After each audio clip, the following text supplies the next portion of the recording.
Happy New Year's Eve! Equations we forgot. I don't know the words to the song.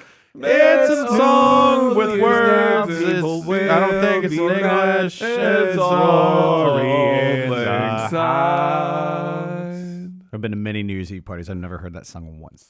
Man, really? Yeah. Really? You're either going to like some roughneck New Year's Eve parties or some really weak ones. It's more. Maybe I'm wrong. Maybe I Go could to be a very wrong. rave and they sing that at midnight. Was, Which I does not mean, even how have many to be did New Year's did they Eve. sing it, or was it like they Ironic had a singing. fucking version of it that they they like put on? cut the music entirely. No, I was expecting if it was gonna go something like that, just people like. Here's the Alien Ant Farm cover. Yeah. Of Auld Lang Syne. The definitive version, as far as I'm concerned. yeah. It's What that is or the name Kids of that Bop. song? What is the name of that song? Auld Lang Syne. AULDLANGSYNE. I Yeah, want to say that sounds right. It has like multiple verses too. That's only the beginning. Irish. I want to say. Am I wrong? Hey, man. Yeah, that seems like it's be like Gaelic Oh, or the something. old Yeah. country. Yeah. Yeah, our old country. Yes, the Giant Bombcast is here. It is December 31st, somewhere, not here. Okay, look. What? What the fuck is it? It's the 19th. I'm Jeff Gerstmann. We're all in the thick of it. We're all still. in- yeah, You listening to this now are on the other side of our. That's You're right. like, I can't believe you picked Redacted to be Game of the Year and didn't pick Redacted for your top 10.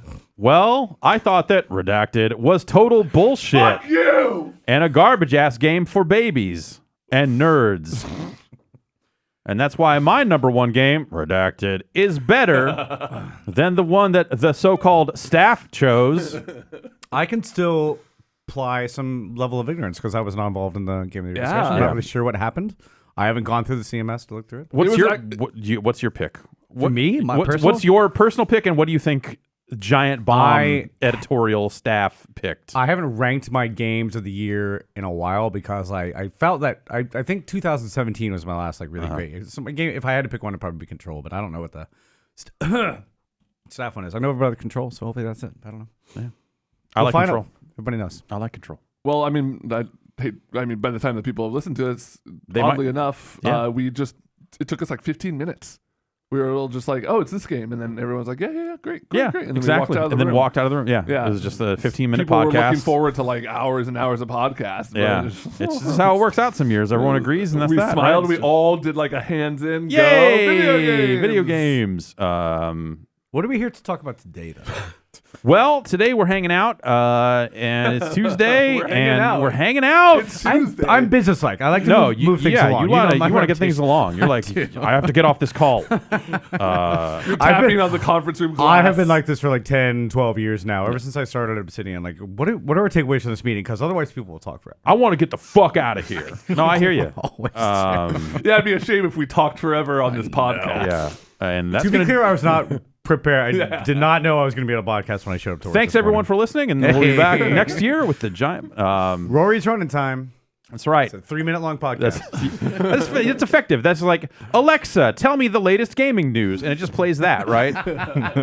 I apologize if it doesn't seem like I'm short or anything like that, but a lot of times when we have meetings, it's just like, yeah, Oh, you could. I could be doing something else. Yeah, no, you could definitely. I think there's definitely room in meetings for like we need to have a longer, more winding philosophical discussion about a thing. Sure. And then there are some meetings where you're like, there are too many people in here for us to be fucking around. Yeah. And like only 2 people are talking, and it's just Yeah. like kind of circular. You need somebody. I think every meeting needs just somebody in the corner with like a whip. I'm not saying they should whip anyone. Yeah. I'm just saying they should like hold it and kind of just look around the room and kind of like. So be not like a shell, like whoever. It's not like whoever holds the whip gets to talk. No, it's like maybe a writing crop or something. Okay, just like yeah. something that they can kind of like menacingly like Go brandish. on. Yes, brandish. Yeah. That's why we have stand-ups in the morning. Well, a lot of people do for Yeah, because you engineering can't teams. sit down after that. You're not supposed to sit down. after No, that you're supposed whipping. to stand up during the meeting. So when everybody starts getting tired and bored, everybody like, okay, let's wrap this up. But Is that why they have stand-up meetings? I believe that's what So the- the agile- concept I heard is that at my the last agile- company. Yeah. Jesus.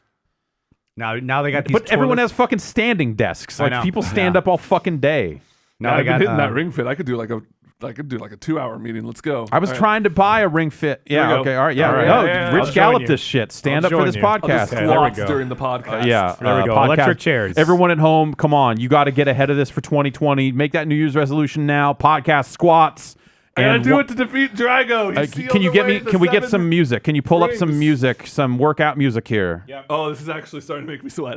Okay. We need, I'll Do I not need the workout? I think we need the music workout anymore? music because that's going to give Ben the energy to keep doing these all right, podcast keep going. squats. You guys And talk everyone with at it. home is doing these podcast Yeah, squats. make It's sure the that- 31st. No one's going to work. Oh, actually, a lot of people are going Make to sure work. your knees are crossing ahead of your toes. You know, you want to keep your back straight, which I'm not doing because I'm speaking into a microphone. Ooh, Okay. here we go. And now we're going to work out. Yeah, okay. And This one. is what we had planned, right? You put In up against the docket for this chair, meeting. and now you you do want to the. almost go like you're Here sitting you go, in the it. podcast squat, like you are Okay, sitting down that's to enough of podcast, and one, and Yeah, one. 4 more, No, we got one. and 3 more. Woo! Very For the good. audio Okay. viewers at home, Ben just ripped his shirt off. Yeah, it's fucked up. I was gonna say rip my pants. So yeah, I don't know. Like we're here to kind of wrap things up for the year and talk about next year a little bit. We thought we would get into most anticipated games for 2020, which I get so many emails that are just like, "Hey, just wanted to remind you of the games we're putting out next year in case you're working on a gift guide. We're putting out this year for a gift guide, and what we're putting out next year for your most anticipated articles." To be fair, a lot of people still do gift guides. Like Totally. it's a And- big yes, thing. with websites. dads, grads, they're very important. There's the only two. If you're not a dad or a grad, I'm sorry, no gifts. Yeah. I get to get gifts for the first time. That's great. I'm Yeah. finally in the fucking category. Congrats. I'm a daddy. Certainly did not grad. But yeah, so I don't know. I feel like I don't like doing most anticipated out of like a sense of obligation or anything like that. I like to do it for realsies. Yeah, and I I think mean, like there's, doing like, it on a games- podcast, we actually get to talk about it instead of just like, here's another list of 5 games. Right. We can kind of like, and the other thing about most anticipated games is you can have an honest discussion about like things you like are kind of worried about. Like there's certain things of like, I'm Yeah. really excited for this game, but like this is kind of like, and just get into it like that. Right. Yeah. Absolutely. So let's get into it. What are your big fears in video games for the next year? Not Yeah. enough battle royales. Not enough. Yeah. I'm scared all of the games are going to be too short and only require me to play them once. I really No. like a game that takes up my entire life. Okay. Um, But like, I don't think you have to worry about that. I feel yeah, like yeah, that's. no. Have you tried Final Fantasy 14? Yeah, God. You heard the good word of Final Fantasy 14, my friend. I've heard some good songs. I'm Jeff Gerstmann. Ben Pack is here. Hey. Hi. Hi. Jan's down there producing. Hello, Jan, that's Jerome, me. Ochoa. I like saying it all the way out. I always feel like I'm in trouble when Yeah. someone says my whole You name. are. Shit. Matt Rory is here. I'm rubbing my mustache on this mic. Yeah. It's not my It's best mustache. sensual. Do you have a middle name, Matt Rory? Evan. Matthew Evan Rory. Matthew I like Evan, it. Merman. It's kind of like an Evan. Not. I was like, oh, what's that guy's name? Dear Evan Hansen. Dear Evan Rory. Dear Yeah. Rory. I quit. I heard it. He left that Broadway show. It was too much. Yeah, it was too much. What Broadway show? Dear Dear Evan Evan Hansen. Hansen. Okay, sure. I forget his name off the top of my head, but he was a Beastcast guest a couple times. Oh, Alex yeah, Boniello. Boniello, yeah. Wow. Yeah. He has departed the Broadway. But for now. He's off Broadway, I think is the technical term. As am I. I'm also yeah, off I am, Broadway. yeah. Yeah. I spend most of my time off Broadway. Actually, I drive through the Broadway tunnel every morning, so there is a while that I'm on Broadway. Yeah. And that's usually where I crack open an energy drink because it's close enough to the office that Yeah. like I'm not going to pee my pants. Yeah. Broadway Tunnel is the scariest bike riding I've ever done. Oh, I bet. When I see people Oh, riding a bike in sure. that tunnel, it seems It's like already like on a mountain. It's so if you're not familiar with it, it's 2-way. One way is more uphill, one way is more downhill. But the going uphill from the old Front Street office, I would wait for the red light, so I had a little gap. But I would never get through the tunnel before cars would start coming up. It has Sharrows in there, Yeah. but they're grimed over from like a decade worth of dust, Mm-hmm. so nobody can see them. So they just get really pissy. Oh, you have to wait 30 more seconds to get through this tunnel. I feel like most of the people I see riding bikes in that tunnel are riding up on the pedestrian that feels walkway. even fucking worse. I bet. Yeah, it's very narrow. Sometimes you'll get behind a hobo with a syringes for fingers. cart. No, yeah. just more of a okay, cart thing. sure, And then right. you- You're like getting your bike up and having to scoot by, lifting it over the rail and dragging it along. It's Just do a sick I grind on the rail. Just and I grind stopped going past through it them. entirely. Yeah. I started going over the hill, which is Oh way worse. wow, that's Yeah. actually it's a big hill if you don't go through that tunnel. Broadway. Broadway, the shining silver street. I think that's what they call it. Yeah, here Yeah. it's shining with tassels and glitter. I think from all the strip clubs. Exactly. Yeah. The Or is that penthouse. Columbus? The penthouse club. No, that's Broadway, both. yeah. It's both. Yeah. Broadway has the penthouse club. And I Is think on- the Hustler Club's still there. No Hustler more. Club is still there. Yeah. Little Darlings is still there. I think. Was there one called like Stallion? Probably. That Gentlemen- sounds right. Gentlemen Stallions. That's the first. It was the 18 and over strip club that me and my friends. Okay. Yeah. My friend wanted to go do for his birthday. Mm-hmm. And Your friend boy, wanted to go to. yeah, boy, let me tell you, if you think a strip club is alluring, just do one and then take away any alcohol from it. Well, it just means you have to get drunk before you show up. I mean, that was always wasn't that always the call you'd have to make? Is like either you go to the one that is fully nude, no alcohol, no, fully nude with alcohol, or topless, with or no topless. alcohol. I thought it was topless with alcohol, You fully might nude, be no right. alcohol. You might be right, yeah. And then they try to sell like an $18 Red Bull. Right. This is the most Yeah. enticing intro to a podcast. I think strip clubs are. I have not had a good time there. Yeah. I haven't actually been since that one. Guys, it turned you right off. I had one goofy, fun strip club experience in Phoenix, of all places. Nobody wants to be outside in Phoenix. Yeah, after hours, while everyone was down there for a Rockstar event at a laser tag place. 2018, different time, huh? Yeah, right. I will say there is one nearby this office that has great food. Yeah, I it hear does. good things That's about the Gold Club. Like the old IT crew used to always go to the Gold Club and eat. $6. Or rather, they would swear to everyone that they were going there to eat. Honestly, though, like a $5 all-you-can-eat lunch buffet with like decent quality food is maybe the best value proposition in this entire city. Yeah. And you get to hear some great music. Yeah, you get to like constantly how they make back the money is they constantly are trying to sell you like $18 Red Bulls, like you said, you know. No Video thanks. games, huh? Yeah. It's a nice Sunday brunch. That does sound Take okay. your mom. Yeah. Bottomless mimosas. Something else is bottomless too. Hey, I'm we full have of it today. fun. I'm on eating the over podcast. here. That's all I would say. It's like, I'm trying to eat over here. Come on. Honestly, it is a weird sort of sensation of just like those are two. Tell like, me more about the weird nudity- sensations you feel in strip clubs. I mean, seriously though, nudity and eating are like two parts of your brain that don't often work together unless you're home alone. So I eat nude No, I was sometimes. gonna say unless you're home Yeah. alone eating an entire pizza naked by Yep. yourself. Been there. But like you're not watching somebody do like a sexy dance naked while you're eating. I'm usually doing the sexy dance while I eat. You But ever- are you watching yourself in the mirror though? That's the difference. No, Or- my yeah. wife is breastfeeding a baby in the next room over and looking at me with disdain. Well, then I'm sure she's going through similar thoughts of this. Just go through some kind of thoughts. Hey Ben, you ever have a shower meal? Not a shower meal. Okay, I I've made had that it. up, so I'm glad. I like a shower mate. I think I've had a shower banana. Oh boy. How long ago was I when I brought up the shower beer or the dark beer on this podcast? It's like 5 years. It's something been like a that, while, probably. yeah. It's I been did a that little bit. because of you. It's relaxing. Yeah.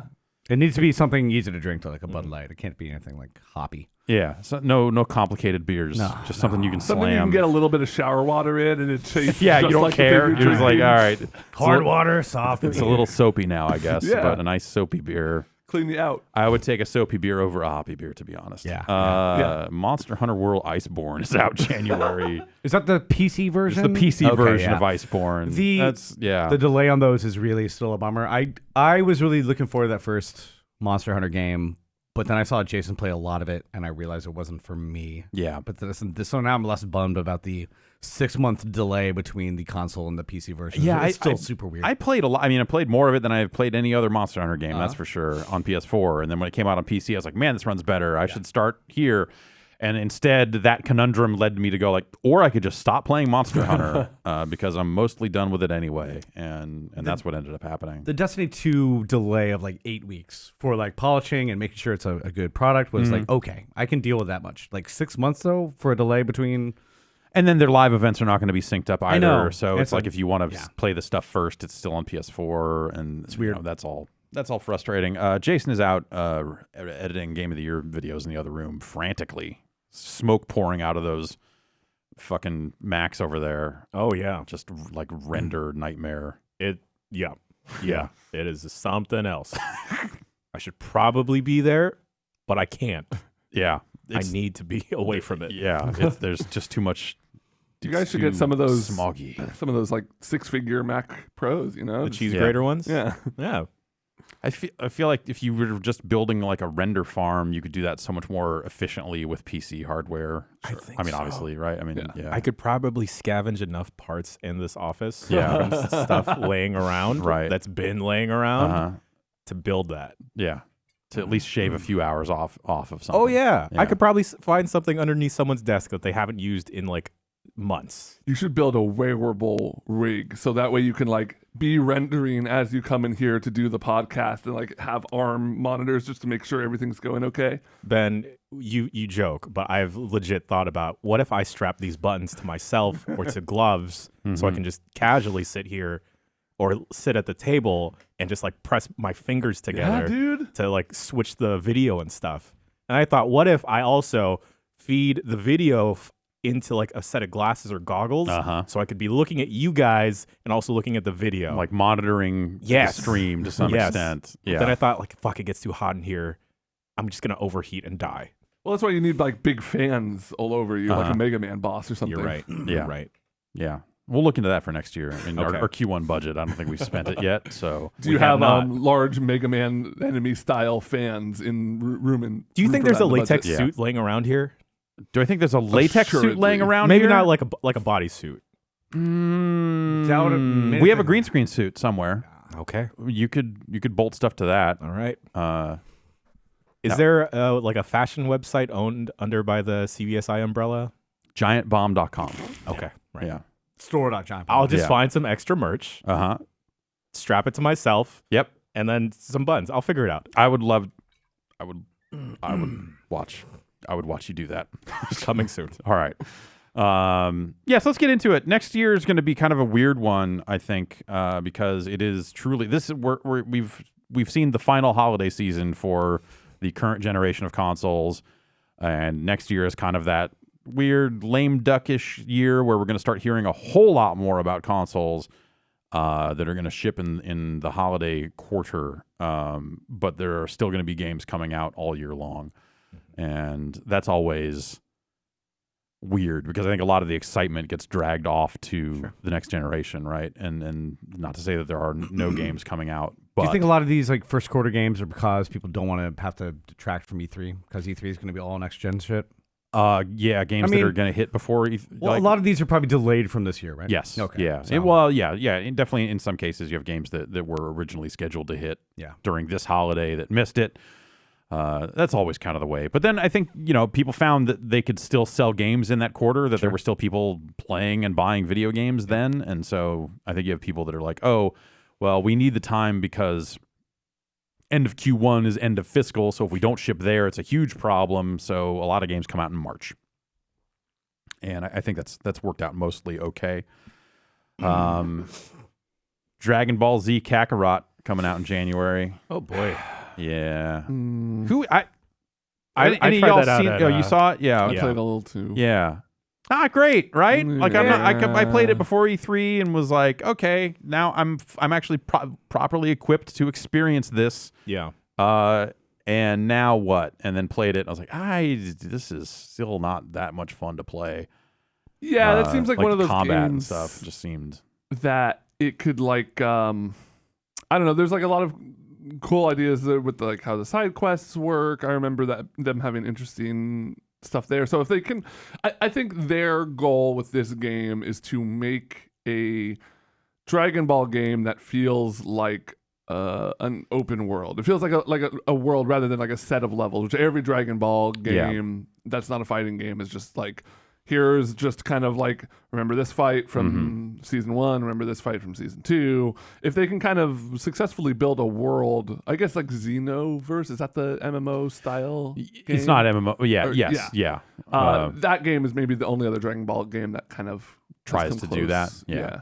But at the end of the day, this is still like a retelling of Yeah. the events of those games yet again. They've just like peppered in a bunch of side quests about like, talk to this generic looking Toriyama design, and he says like, I need rocks for some dumb reason. Hey, it works for Dragon Quest. Yeah. Hey, it does. You're right. You could fish with your tail. Yeah. as Goku. Just like So, real life. Yeah, just like real life. Yeah. So that's a bonus. It's got something going for it. Yeah, What's the something. word for like a appendage that hasn't been evolved away yet? Prognathus, or there's a word for it, like a tail. If you still have a tail, Prehensile. No, that's like everybody else has evolved beyond Right. it. I'll remember like half an hour. yeah. Bet. Goku's technically an alien, so Okay. it's okay that he has. Does he have a tail? He does. He did. but they cut it off because that's the only way. Okay. Saiyans. Yeah. Are they real?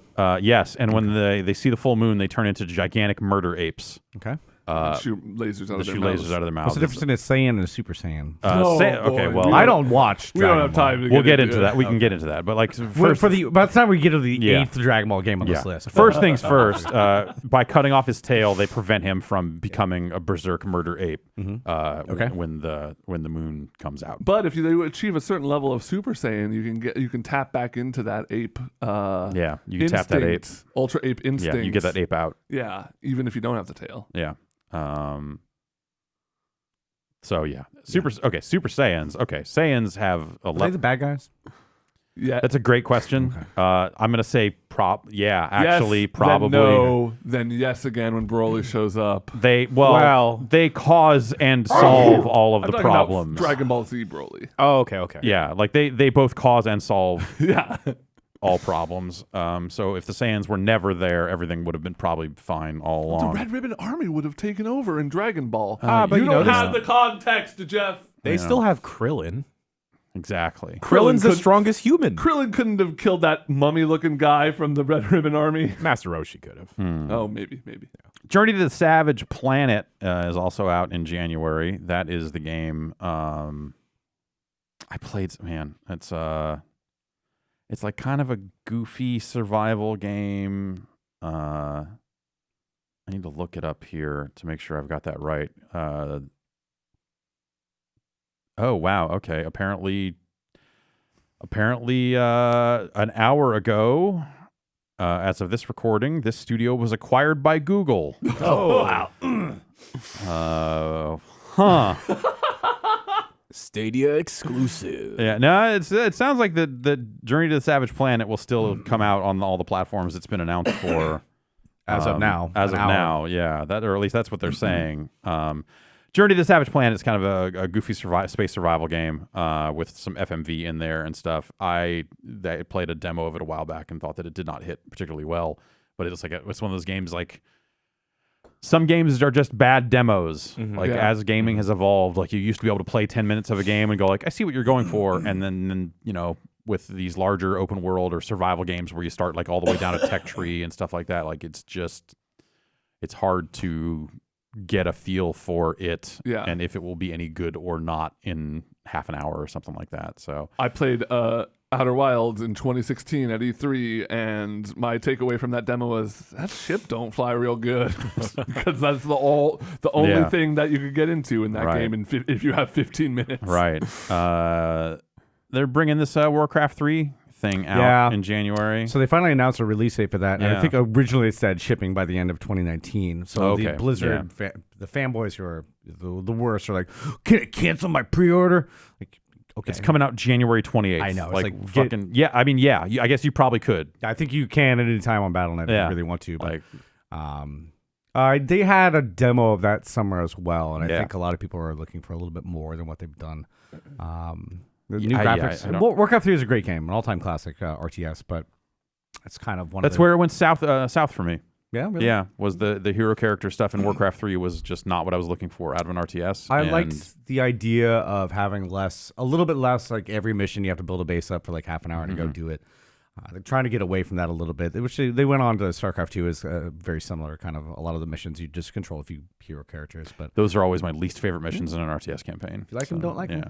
I mean, but yeah, Warcraft 3, I will not buy that game. I might play it if the opportunity rises. Yeah, but you're not looking to spend money on that. If I'm already subscribing to WoW, they should just throw that in with that. At this point, yeah. The Battle.net subscription for like $15 a month for everything they have is probably coming down the line at some point. Oh, sure. Yeah, like some kind of Hearthstone currency or Uplay Plus or something like that. You get to continue playing Heroes of the Storm. Well, Warcraft 3, I think it's a great game. I don't know if I necessarily. Yeah, wanna like play through the whole thing. are you looking to return to it? I never And do played. you need- I never played multiplayer RTSs, so it's like, for me, it's I already know the story straight through, unless they do something really weird. I played a lot of multiplayer StarCraft and Brood War, but it was always all of us versus AI. Oh, yeah. That was always fun. I pretty much exclusively do use map settings, maps, tower defenses, Oh, yeah. Dota, whatever. What's that? So you know how they made those hero units in Warcraft 3? Yep. How they What if they ruined made- RTS games. What if they made a whole game around those guys? That sounds like the worst thing ever. I have it down Don't. here. I'll put it down. That's the Apple News logo. Oh, sorry. We have to. They stole that Yeah. from Dota. They stole it from stole it Dota. from Ice Frog. Ice Frog is Steve on Jobs the phone stole that with- from Ice Yeah, Frog it's- himself. Man, wow. These are bold claims. Dreams is finally getting a full release on Valentine's Day. Oh. Did you guys see the Dreams thing that was going around Twitter of the guy who That's a PS4 like building. Yeah, thing? you make your own stuff. I haven't seen media, it, though. media molecules thing. he made like a head, like a kind of head that can be independently controlled, eyes, whatever, eyebrows, stuff like that. But then he took the controller and he puts it on his head and he tapes string to his eyebrows and eyes and like Okay. cheeks and mouth and stuff. Yeah. And so when he's moving his face, the Dreams creature is moving his face in the exact same way. That's a bad dream. I remember is what that Vinny, is. Vinny playing Second Life and having the independent eyebrows. Oh yeah. Oh yeah, yeah. That's the kind of shit like Dreams needs a lot of those. Yep. Dreams Yeah. needs a lot of those like viral, like, hey, look at this really out there. Because like It's the thing that I think, like, when Labo came out, Yeah. we were expecting, like, Sure. oh, man, people are going to make a lot of really wild shit with this. And then it felt like there was a month there where you were like, oh, that's a neat thing. And then no one ever talked about Labo ever again. yeah. It's a lot I of feel like junk. Dreams is a little Yeah. more open than Labo Yeah. in that regard. Right. It already encourages you Yeah. to like futz around with it. Yeah. Maybe the barrier to entry to make your own Labo stuff is Yeah. like a lot higher, I guess. Yeah. And yeah, a mountain of cardboard. I know, just everywhere. I mean, not that I can Yeah. complain, like, because I've had a mountain of cardboard. in Who, my- what, as connoisseurs of mountains of cardboard around here, I feel like we're in a unique position to say the Labo ended up being too much. Right. You Yeah. don't want to take your work home with you. Too true. Street Fighter V Champion Edition will fully release on that same day. What is So will I. Have you seen Lady Seth? I have, yeah. It's a couple more characters. It's what like, is Street Fighter V anyways? Did it launch without everything in it? I don't remember the controversy. it launched without a story mode, Okay. and then they added that for free later. And so, they've done multiple seasons of DLC characters and add-ons and patches and stuff. But like they've held true to the thing they said at the get-go was, if you just buy Street Fighter V, you're good. You will get all the Sure. balance patches and all that other stuff. You won't need to necessarily go out and buy another And disc. you can theoretically earn characters by playing. Like you get in-game But currency by playing. the grind is actually, grind I is think, insane on those, too but- much on that stuff. But their pricing, I think, has been reasonable, especially as someone who is not looking to buy that stuff the day it comes out and is happy to wait for the bundle to play it for a few hours and go, oh, yeah, it's Street Fighter V. I don't know. Last regular podcast, we were talking a little bit about this and it seemed like we were thinking that maybe this ends up being the goodbye for Street Fighter V or damn close to it. They've got 40 characters as of this release. That's a lot. And yeah, I guess it is a lot. At some like point, a lot. they like all the characters that like at the get go, I was like, man, I can't believe so and so's not in it. Like they got there, they put everybody in it. They but got Honda. they got Honda. Blanca. Yeah, they got Honda. Period. That's it. End of it. They got Honda. They have Ken. They have Honda. They have Sagat. That's a Street Fighter game to me. And only two of those were added after the Right. fact. Exactly. So yeah. I wish I liked that game more. I wish people in this office liked that game less. Hmm. You know what I'm talking about. Mm-hmm. No, they're over there playing There's anime really, fighters now. There's really only like 2 or 3 people in this office who like Street Fighter V, which is a damning thing. Yeah, because I mean, what's over there on those machines over there where they slap the shit out of those sticks at full volume for multiple hours a day? I walked in today and it's bring your kid to work day, and the first thing I hear is just okay. But I feel like most of them is it a lot of Unial being played over there? There's a recent Street Fighter 4 revival. Okay, yeah, I definitely saw some Street Fighter 4 over yeah. there and got like excited for a minute. Because one of the like key figures of the local by local FGC I mean in this building went to Japan and played a bunch of Street Fighter 4 in arcades because nobody there plays Street Fighter 5 in arcades. Oh yeah, sure, yeah. Gosh, yeah. So that brings Is us. that January? That's February. That's Okay. Valentine's We're not even Day. into March yet, huh? No, we're not Ooh. even into March yet. Boy. The first quarter Set my heart a has some flutter. stuff here. Speaking of Unial, Under Night in Birth EXE late. Wait, Apostrophe late quotation marks. clear. Late CLR. Yeah. Not late est. Yeah. Clear?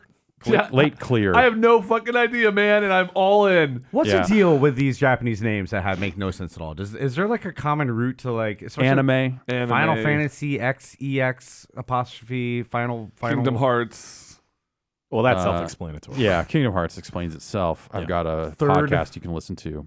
I don't know. It's always baffled me, but Yeah, I don't know. I like it. they're like easy to Google, I guess. Yeah. Yeah. They're- But yeah, this is like Is this a proper sequel or is this like a yes. couple more characters? Oh well, I mean, this is a balanced patch, one new character. Oh, okay. This is they're It's- like yeah. they've been will be I think the 4th iteration of this game. Okay. Of the Under Night game. People weren't sure if this one was if they were ever gonna do one more. So it pretty much seems like this is going to be the last. I think they maybe have said as much. The last for this For run, Under and Night. then Under Night needs to be Under Night 2 or something like that at this point. Okay. Soft Circle French Bread will presumably work on a new, Soft Circle French bread. a new game. I'm excited. Like the new character is like an ice. It's like an ice guy. Ice Or guy. Ice lady. I can't remember. It's been a while since the trailer. Ice It was Lady. Like Evo. Persona 5 Scramble, The Phantom Strikers for Switch and PS4. Great. Is that a soccer game? That that would be I would be really I into would that. take that. No, it is developed in part by Omega Force, which are the Dynasty Warriors people. Oh. So it's yeah. Persona 5 setting, Dynasty Warriors. People like Dynasty Wars, love those games, and I have no problem with it. People really like the Zelda one, like right? the Zelda one, Yeah. the Fire Emblem one.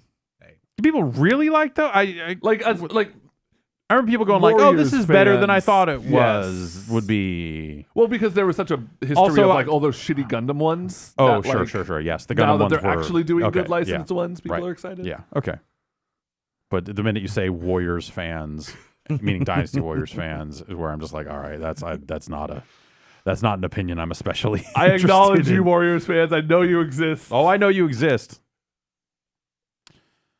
I know all too well. Hey, that Iron Man VR thing is coming for PlayStation VR in February. They brought that in. That's from the developers of Republic, which is a stealth game. Actually, that's in VR now as well. I heard decent things about that Iron Man. It's neat for what it is. Yeah, it's it's like hold up your hand and shoot. Like the flying is kind of like move your hands to with the move controllers to kind of tilt around and do Iron Man stuff. It seemed like they did an okay job of having you do Iron Man things in a reasonable, in still a reasonable video game. So yeah, it's that seemed kind of cool. But we did not play a ton of it. But the brief segment that we saw, I was like, oh, okay, this seems all right. That Final Fantasy VII remake is due out in March. Part 1 of 12. Yeah, Oh, boy. the new Shenmue, basically. Are we excited about that? And I'm excited about it. interpersonally? The collective we. I never played 7, so this will be an interesting way to experience it for the first time. I like the way they're doing the combat. It looks neat. Yeah. I'll say that much. Very Final Fantasy 15-esque. Yeah. Yeah, but then also you can you can slow it down Yeah. and go into kind of turn based at any point. I always like that materia system in 7, so I'll give this a whirl. I'll give it a whirl. It looked very It nice. looks very and, nice. yeah, when Brad came back from playing it, Brad played Brad played at played. E3 and had some nice things to say about it as well. And Yeah. I was like, that seems cool that they're doing this thing. I still think the way they're splitting that game up seems super weird. That part's a bummer. Yeah. I'm still trying to think of the timeline, my personal history with Final Fantasy. Because the first year I was at GameSpot, I started late. I think the E3 2005, Okay. they announced Final Fantasy 13 and Yeah. 13 Oh, yeah, right. Exerd or something. Versus. Versus, yeah. Fabulous Novella Crystallis. When was the Is first that trailer for the remake? That was like 2007, right? No, Eight? no. The for Final Fantasy VII remake. Yes. No, that was that same E3 where they announced the Shenmue Kickstarter and all that other Yeah. stuff. Wait. That was a few years Yeah. ago. I could have sworn it was more like 5 or plus. No, They because didn't people announce were, a remake. There was like a tech demo for the PS4 or something, right? Before the Right, PS4 but that came was out? not. That was I don't. There was some tech Yeah. demo at some point where they said like, "Look at this," but then Hey. they were also like, "Hey, we're not doing this." we will never remake Yeah. this game you're always asking for. And then remakes got super hot. What a weird timeline we live in. Yeah. They said, okay, actually, we're gonna remake it like 10 times for you. Yeah. Right. Yeah. We're gonna put it out on phones. Fuck it. We don't even care anymore. Enjoy snowboarding. I won't. There was a separate Final Fantasy VII snowboarding game done for mobile right. phones back then. It was not great. Oh, yeah, you know. Final Fantasy VII is not great. Maybe the remake will be. They should go Maybe, the other way yeah. and make a snowboards kids RPG. You're all going downhill the whole time the battle is. Yeah. Yeah. Yeah. And you have to ride a lift back up the hill at the end. That Ori sequel is coming out in March. I hear really good things about Blind Forest. I never played it. Yeah. I like- really like it. Is it a Metroidvania-esque or is it Yeah, more of a yeah. platformer? Okay. I did not get into it. Yeah. It's really pretty, but I think that was there was a period there where so many people were making that style of Yeah. game Yeah. that I just was not looking for a and they're game all like that. pretty much really like Hollow Knight looks There's- great. yeah. all those games look Some amazing. great looking games Yeah. that that Axiom definitely Verge. people like. I really liked Axiom did like Verge. Axiom Verge a lot. I That- ended up playing Ori and SteamWorld Dig 2 while I was recovering from surgery a couple of years ago, and it was a great, really great, week of me playing that game, and I can't remember any of it. I remember Nice. really liking it, Yeah. really liking the music, Mhm. really killer music. But yeah, I'm just it was all a blur. What do you feel about the Axiom Verge 2 look? Because it seems like he hired some more artists and made more. I It's wonder, more like yeah. it's more like SNES style. I like it a lot more. The look and feel. I of think it looks neat. I mean, it looks like it's more of like a melee or thrown weapon type of game. I don't Also, know. like the gameplay that I they just saw a minute show of it, seems really. I mean, that's what they show in the Yeah. trailer. So maybe there's also 9,000 guns. Who knows? But yeah, that stuff looked a little different. And yeah, I liked that first game. And I'm interested to see what Axiom Verge 2 ends up being, but at the same time, I've now played way more games like that, and aren't am not always just pleasantly surprised, oh man, someone made a Symphony of the Night. Because I mean, fuck man, Bloodstained came out this year, and that I ended up liking that way more than I thought I would for some of those same reasons. So And it's also they can never make nobody can ever make another Symphony of the Night again.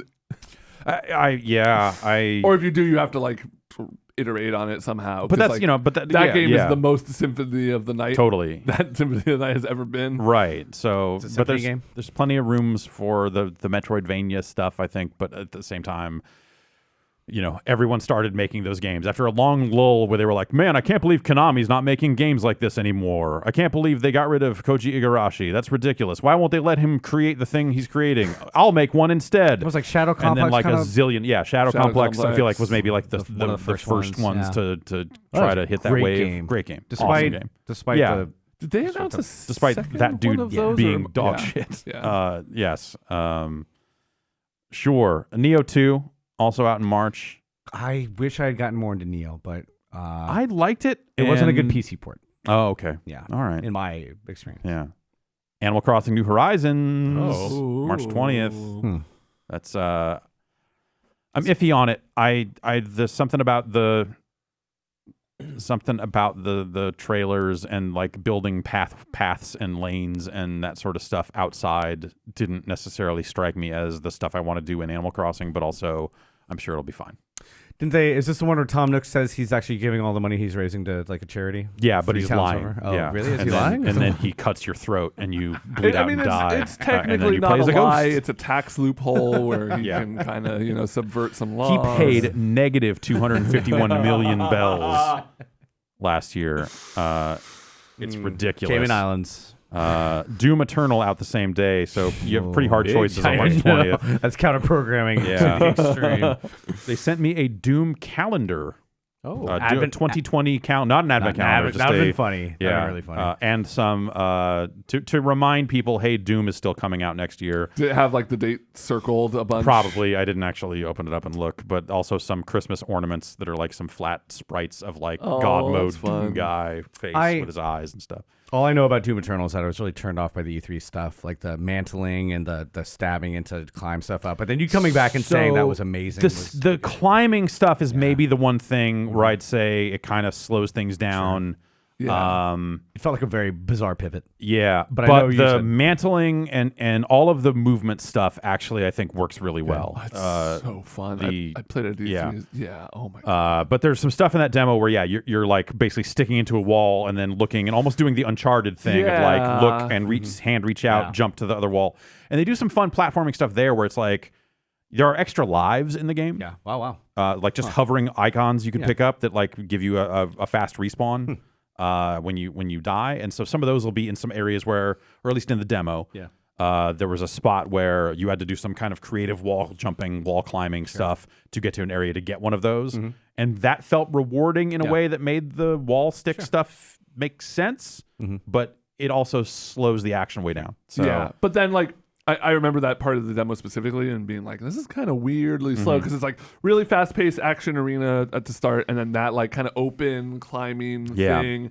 But then like the combat arena right after that. Yeah, is just it's like so you fucking hop up to a hardcore. ledge and there's just like fucking dudes right there. You're like, oh shit. Oh, right. Yeah, okay, I gotta go. And Same engine as Doom 2016, I assume? I assume so. I mean, I assume they've advanced the technology as needed, but Were they running these on PCs when you demoed Yes. it? Or, okay, Yeah. how good did it look? damn good. Yeah, ran damn good. real well. 2016 Doom is still the ultra widescreen, high FPS like showcase for people coming over to my house because it runs like 200 FPS Yeah, or something. yeah. Like that. That's crazy. That was So I definitely downloaded it, and actually, now that I got a new graphics card, I should download it again. But when I bought my G-Sync monitor, I was like, I'm re-downloading Doom and I'm play a few levels in that. It looks so good. Yeah, it's just That's one of the things I'm most looking forward to Doom Eternal for. Like I really like playing the first game, but just yeah. wowing out over the graphics. Yeah, I would say this is one of my top 3 probably anticipated games. Are we listing this? Are we writing it down? I'm just you know, throwing it out there. Okay. Also in the fighting genre, My Hero One's Justice 2. What? That first one wasn't that bad. It was a better one of those. It was a very middle of the arena road fighters. arena fighter. It had some interesting ideas where you could like knock a dude into the wall and then all of a sudden you're fighting on that wall.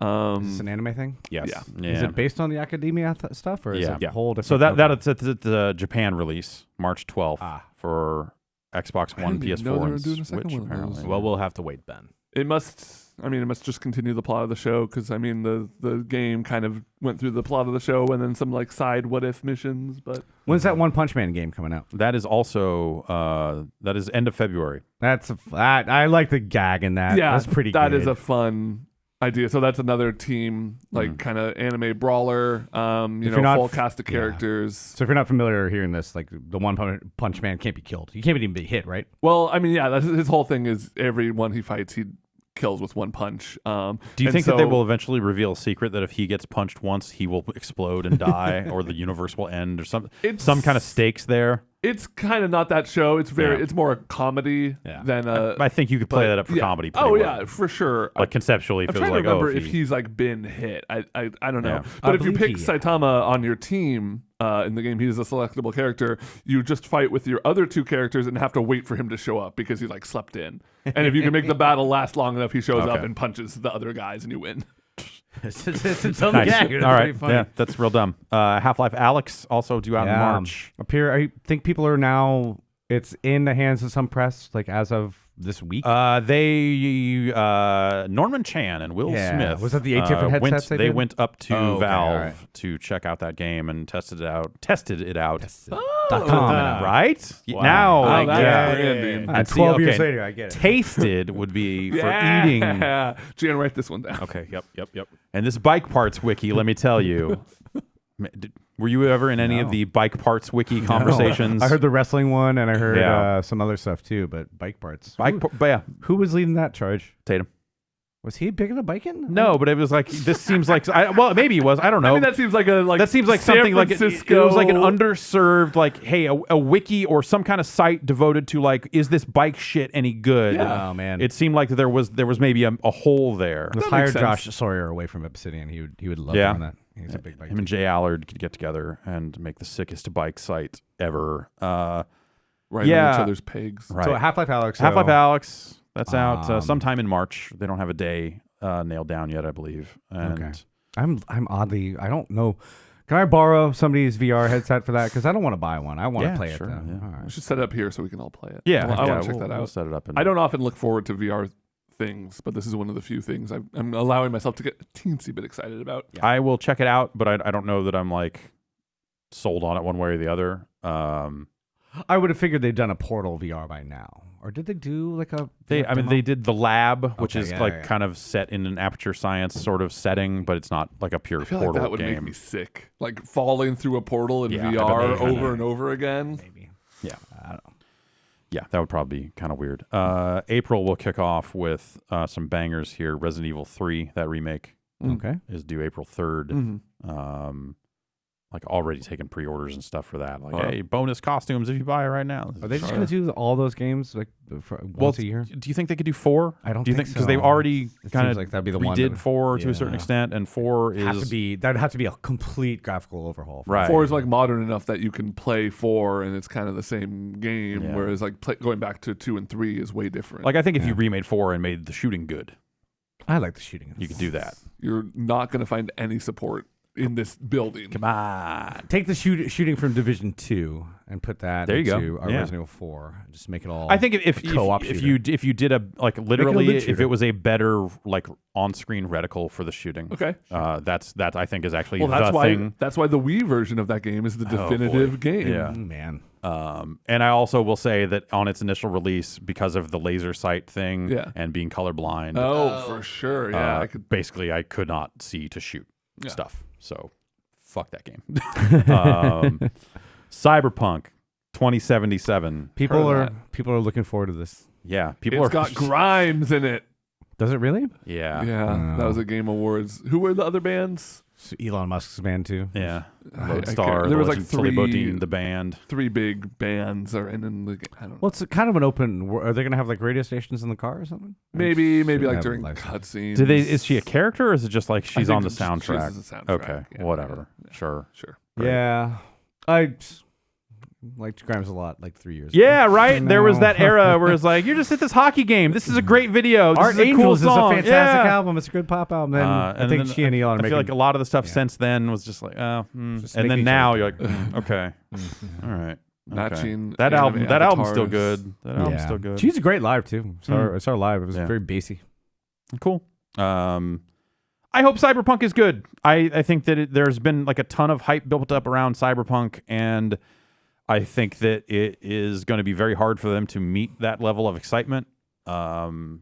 But If I was one of the people who liked Witcher 3 a lot, and I'm not a huge, I don't dislike it by any means, but it just wasn't something that grabbed me. I'd be probably, but I know every single person in the world is a Witcher 3 fan, so I think it's justifiably hyped for totally. People are really. I don't mean to say that I think it looks bad. Even I think it actually does look really good. But I think that like there's a level of excitement surrounding that release that will be tough to match. Yeah. This is one of those games that kind of seeped out into a lot of my non-gaming friends are interested. Like the trailers. Do you think are- the you're Keanu- breathtaking. Do you think the Keanu Reeves stuff did that, or was it like, there before? Honestly, even before, just like Interesting. based off that first Yeah. trailer, it had Yeah. such a strong look Totally. to it that I think that stuff looks killer. I very much want to play that game. Also, like I feel like my expectations are set around a level of like, this will be a really good Deus Ex game. Yeah. Yeah. You know, I of would just be like, happy with hey, that. those last couple of Deus Ex games, I enjoyed them enough, but they could have expanded on some themes and done some cooler shit.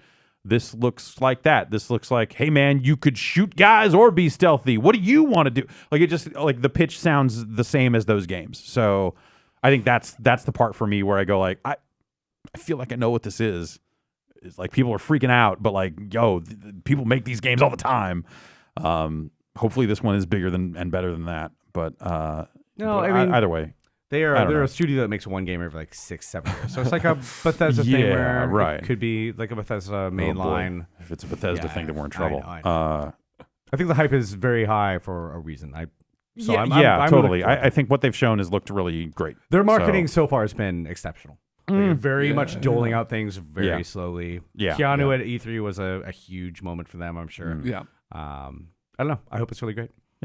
Let's see. Gears Tactics, they locked in a date for that at the Game Awards for April 28th. PC-based Gears of War tactics game, sort of a XCOM-ish looking thing. Oh, I'm interested in that. Right? Like, Yeah. okay, think about Gears of War as a game where you hide behind shit and then pop up to shoot things. Yeah. And then works think out. about like, okay, yeah, you could absolutely make an XCOM-esque game out of that. Yeah. Like voila. As And- long as I can have Batista on my team. Yeah, that's okay. Yeah. No Batista, no deal. I Yeah. like it. Is he the guy who does the model No. work? Okay. But everyone's said for years, like, oh, if they make a movie, they need to get Batista to play Marcus Phoenix, and then they put a Batista skin into Gears 5 this year. But he just replaces. Anyway, whatever. I'm angry about some aspects of that. we'll move on. You think Minecraft Dungeons will be a big deal? So like a I think It's like an action kids will RPG, like the heck out of it. Yeah, I mean, Minecraft Diablo. is the biggest game, one of the biggest games Yeah. right now, so I could see it. I wonder if it'll be hard for them to get people into a separate Minecraft. Minecraft Earth seems like it's doing really well though, so Yeah. maybe I'm just fucking overblown.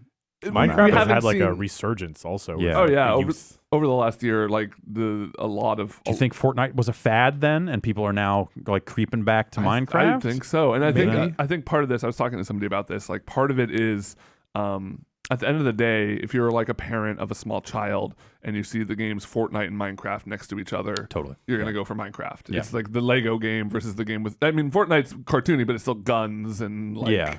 You know, Right, And it's yeah. like online, like chat rooms with other players and shit. Like, Minecraft is something that will have like eternal appeal for children. Yeah, but also is chat rooms and signs and all this other like It is, you but can like find plenty of bad shit. You in can, but it's Minecraft, way easier. Like you're automatically you're on a separate realm. Yeah. You're not necessarily. Yeah, I feel like the true downside of Minecraft exists on Spotify. I mean, hey, Fortnite exists there too. Oh yeah, Fortnite. Like that's how you know Fortnite is big is because of the number of raps. Although actually that's not true because I think if you judged it by number of amazingly awful parody / rap songs about the video game, then it would be Minecraft, Fortnite, and weirdly enough, Fallout 76. Oh boy. People. Well, that just SEO as well. Yeah, people invested hard in they went in on Fallout 76 raps, and boy, they're bad. Fast and Furious Crossroads is due out in May. We talked about that on the last regular Bombcast. It's hard for me to imagine a world where that game is anything other than mediocre.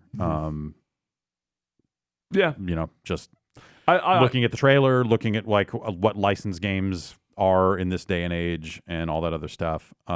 This doesn't seem like they've gone big enough. Like I feel like if you're trying to represent the Fast and Furious averse in a video game format, you need to like quadruple down on this stuff Well, or if you think or go about it- mobile. I think they're maybe hoping they can do a sort of like long tail live game thing, and they'll slowly over time maybe add more, make it bigger. Maybe. kinda. I don't know. I feel like they didn't really talk about it that way. And so I wonder if it's just going to be this self-contained, like, oh, you can buy some car skin DLC. Maybe. This car says, see you again on the side of it. Oh. It's very sad.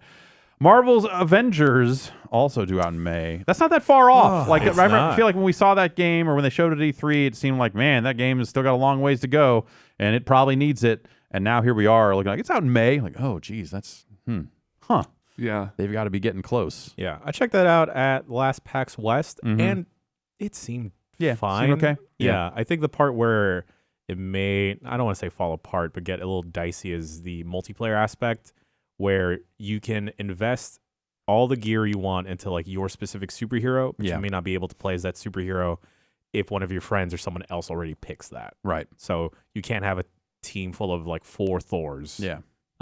So that could be a bummer. Also, like how they want to shift between a single player campaign and like a multiplayer verse, whether or not you can just go all the way down in one road or the other. Yeah. Yeah, I get worried that they might fall into like an Anthem type of trap. Sure. Yeah, I could see it. Yeah. For sure.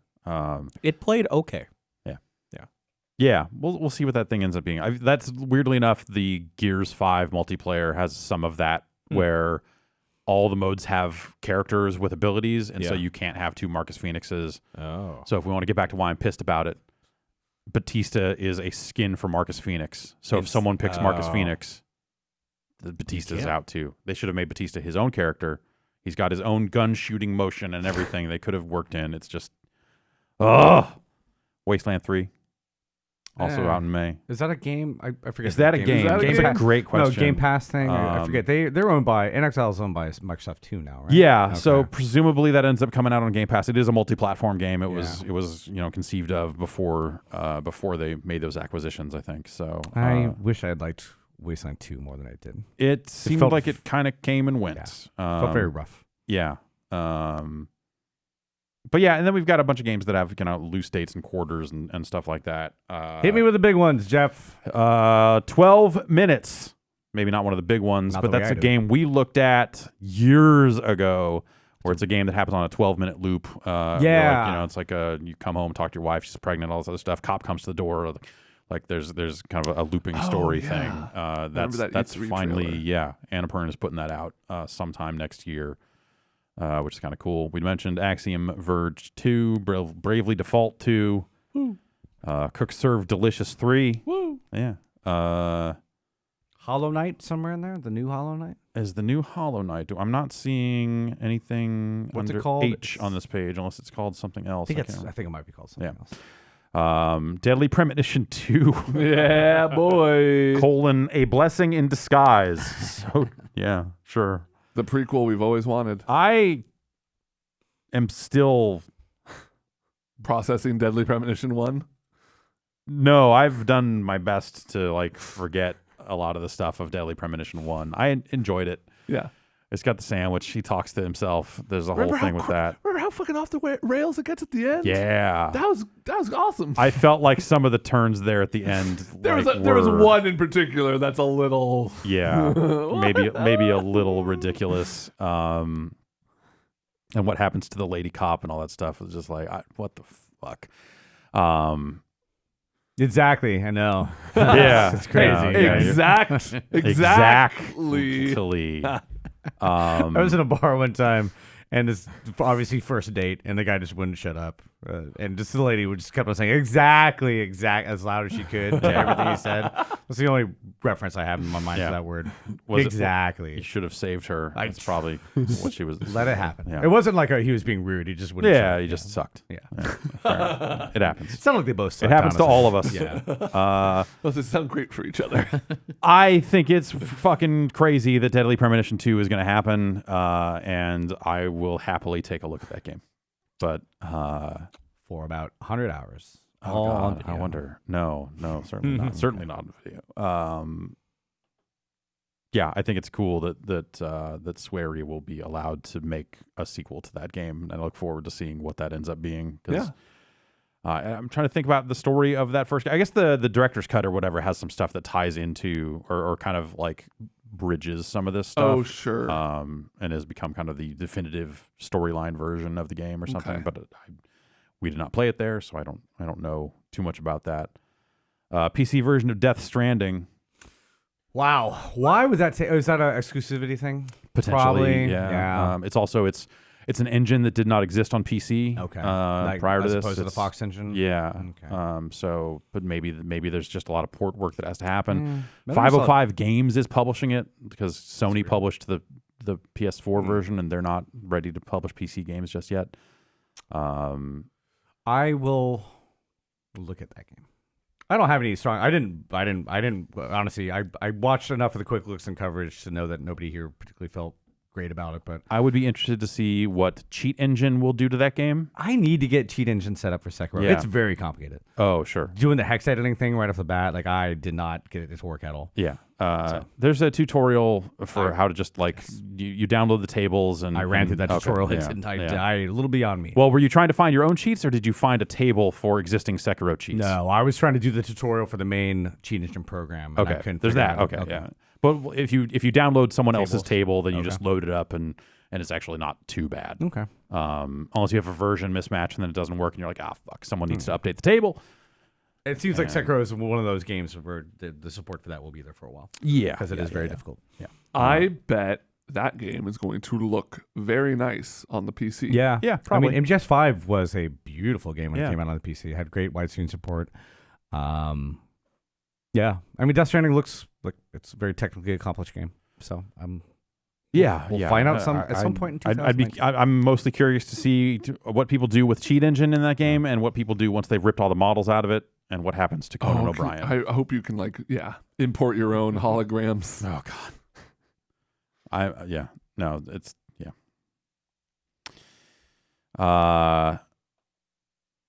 Dungeons and Dragons Dark Alliance. 2, right? Is it Dark Alliance 2? No. It's because it was Baldur's Gate Dark Alliance before. Okay, this is just Dark Alliance. They're doing some weird shit with that. And this has no. Who's the famous dark elf? Drizzt. Yeah, he's in the trailer. Drizzt Do'Urden. Drizzt. See? Drizzt. Yeah. Okay. All right. So that's a callback to last month's podcast. I've only ever seen that written down. I've never heard it pronounced, so Yeah. it could be way wrong. I knew as soon as Drizzt showed up that there's going to be some fan service stuff. Drizzt. Man. Yeah. I liked the Baldur's Gate Dark Alliance games. Yeah. Love those. Yeah, that was a long time ago. but- EverQuest one they did? EverQuest, Champions of Champions of Norath. Norath. That was yes. really fun too. Yes. Those games are great. They're just super Yeah. fun to play that They on a did PS2. like a Bard's Tale spinoff. There was some weird Bard's Tale thing. That was it wasn't a complete bummer, but it was different than what I was expecting. Yeah, I remember that being not what I was looking for. Those are some of the biggest games that I felt I was missing out by only owning like the Nintendo platform, not having a PC or a PlayStation 2. Yeah, I would see those in magazines and be like, those look really fun. The PS2 is the only platform for Dark Alliance, right? It never came to PC. I don't think. Really? Yeah. I could be wrong. Interesting. Probably. Yeah, because the whole point was that it was like Right. it's a consoleized Yeah. Diablo game, Yeah. so it would be weird on PC. I mean, Fun. whatever, you could do it, but also like now Diablo's on console too, and even back then Diablo 1 came out on PlayStation with like controller support, and it actually was way better than it had any right to be back then. And now they're great. Like the Diablo 3 Switch is kind of an incredible way to play that That's a hell game. of a port. Dying Light 2 is supposed to be out next year. They don't have a date for that yet? Q2 is what, is where they got it sandwiched in right now. Man, it's probably my number one most anticipated game right now. Number one. I would say so. I want to see what they do with that stuff. Like they've been talking a big game about their reactivity and stuff. Like Disco Elysium this year was a game that I feel like really went out of its way to focus on that stuff, but did it on a somewhat small scale. For sure. Whereas this seems like fucking. They hired Chris Avellone, and that's what he loves to do is reactivity. He was really focused on that for Alpha Protocol, and I just love seeing every new game that comes out. Like who's in the additional writing? It's Chris Avellone like every time. That dude's writing half the games that are coming out. Yeah, Weird West just got announced. Yeah, like he's doing that. All right. Like he's busy. Yeah. But he's one of the best writers we have. So I'm not mad. I worry he's stretching himself too thin, but that's get it while you can. I know. The two things about Dying Light are like Dying Light 1 was a fucking great game. And then also the amount of time they've spent on expanding this and making it big, and hopefully reactivity is there. I'm always super skeptical about that kind of stuff. Yeah, it always seems like it could be super phony of just like, oh, you flooded the city and now you just don't see these missions, but you see these other missions, but really no one ever addresses it other than like one line of just like, well, ever since you flooded that city, we haven't been able to get there. You know, like if they're planning ahead for years and years, they probably don't have time to do it. But you'd hope. You'd hope. Ghost of Tsushima. That's recent trailer out for that. Uncharted people, right? No, that's Sucker Punch doing that, right? That's, Sucker Punch. That's the Sly Cooper people. Dying Light? No. Who did Dying Light? Dying Light is Techland, right? Is that? Yes. Yeah. Wait, no. Dying Light. What was I thinking? Second Son, Infamous. Is Sucker Punch Infamous? Yes. Okay. Yes. All right. Yes. Wrapping it around. Yes. Ghost of Tsushima. All those trailers look good, and I have very little idea about whether I think that game looks like it'll be cool or not. I'm right there with you. Like it looks like it could be awesome, or it could just be an awesome looking game that ends up not being a great game. Like that is definitely one we'll have to like get our hands on to absolutely. know for sure. Yeah, that and Sekiro being they got announced the same E3, right? I got them very confused at first. Sure. Yeah. Absolutely. Godfall, the one announced PS5 or the first announced PlayStation 5 game, will be out this year. Swooter. Sure. Too human-esque in some ways.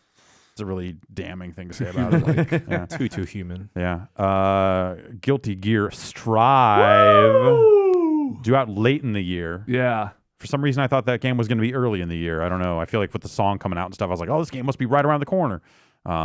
They've still only announced like 5 5 characters at this point. Who do they got? Soul They got Bad Soul Guy. Bad Guy. Kai Kiske. Who else do you need? Potemkin. That's the fucking bag head man. Faust is in there. Okay. Yeah. All right. Who's the lady with the Axel. anchor? Who's the anchor lady? Is she in there? That's She's in there.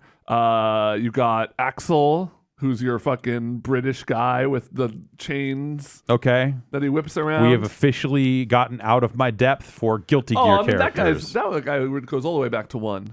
Oh, I'm sure he does. I'm not saying He's got like a mohawk, British a British hat. Okay, all right. on, and I thought he's- it was going to be like a Union Jack and a It is a mohawk. Union Jack hat. Okay.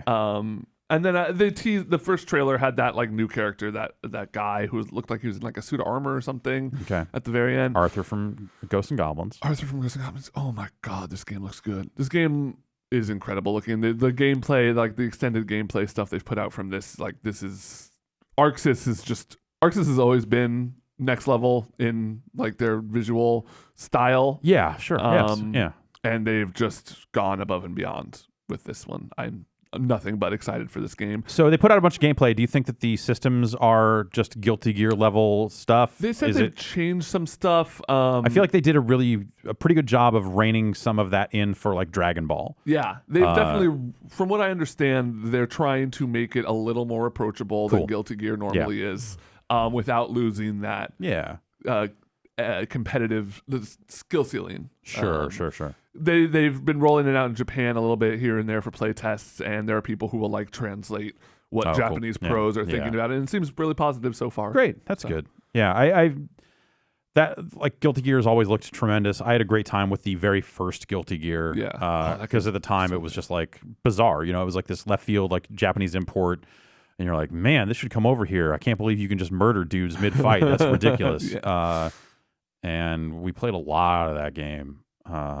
And then I just never really stuck with the series. It never really...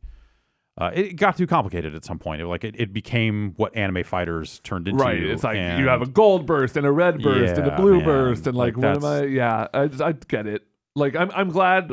the hard Guilty Gears exist for the people who are way into them, but like even as somebody who plays a lot of fighting games, it would take a lot of work for me to get decent at Guilty Gear. And I think that like Guilty Gear is so cool that I want more players to get into it. And I think the right way to do that is if they can find a way to rein in some of that stuff, just not to make it like simple and dumb. But if they can find ways to just go like, okay, and maybe instead of like these different bursts, maybe we can get back into this and let's build something that is, maybe we don't need to use the words Roman cancel. Maybe we can come up with something that is like an understandable concept for people.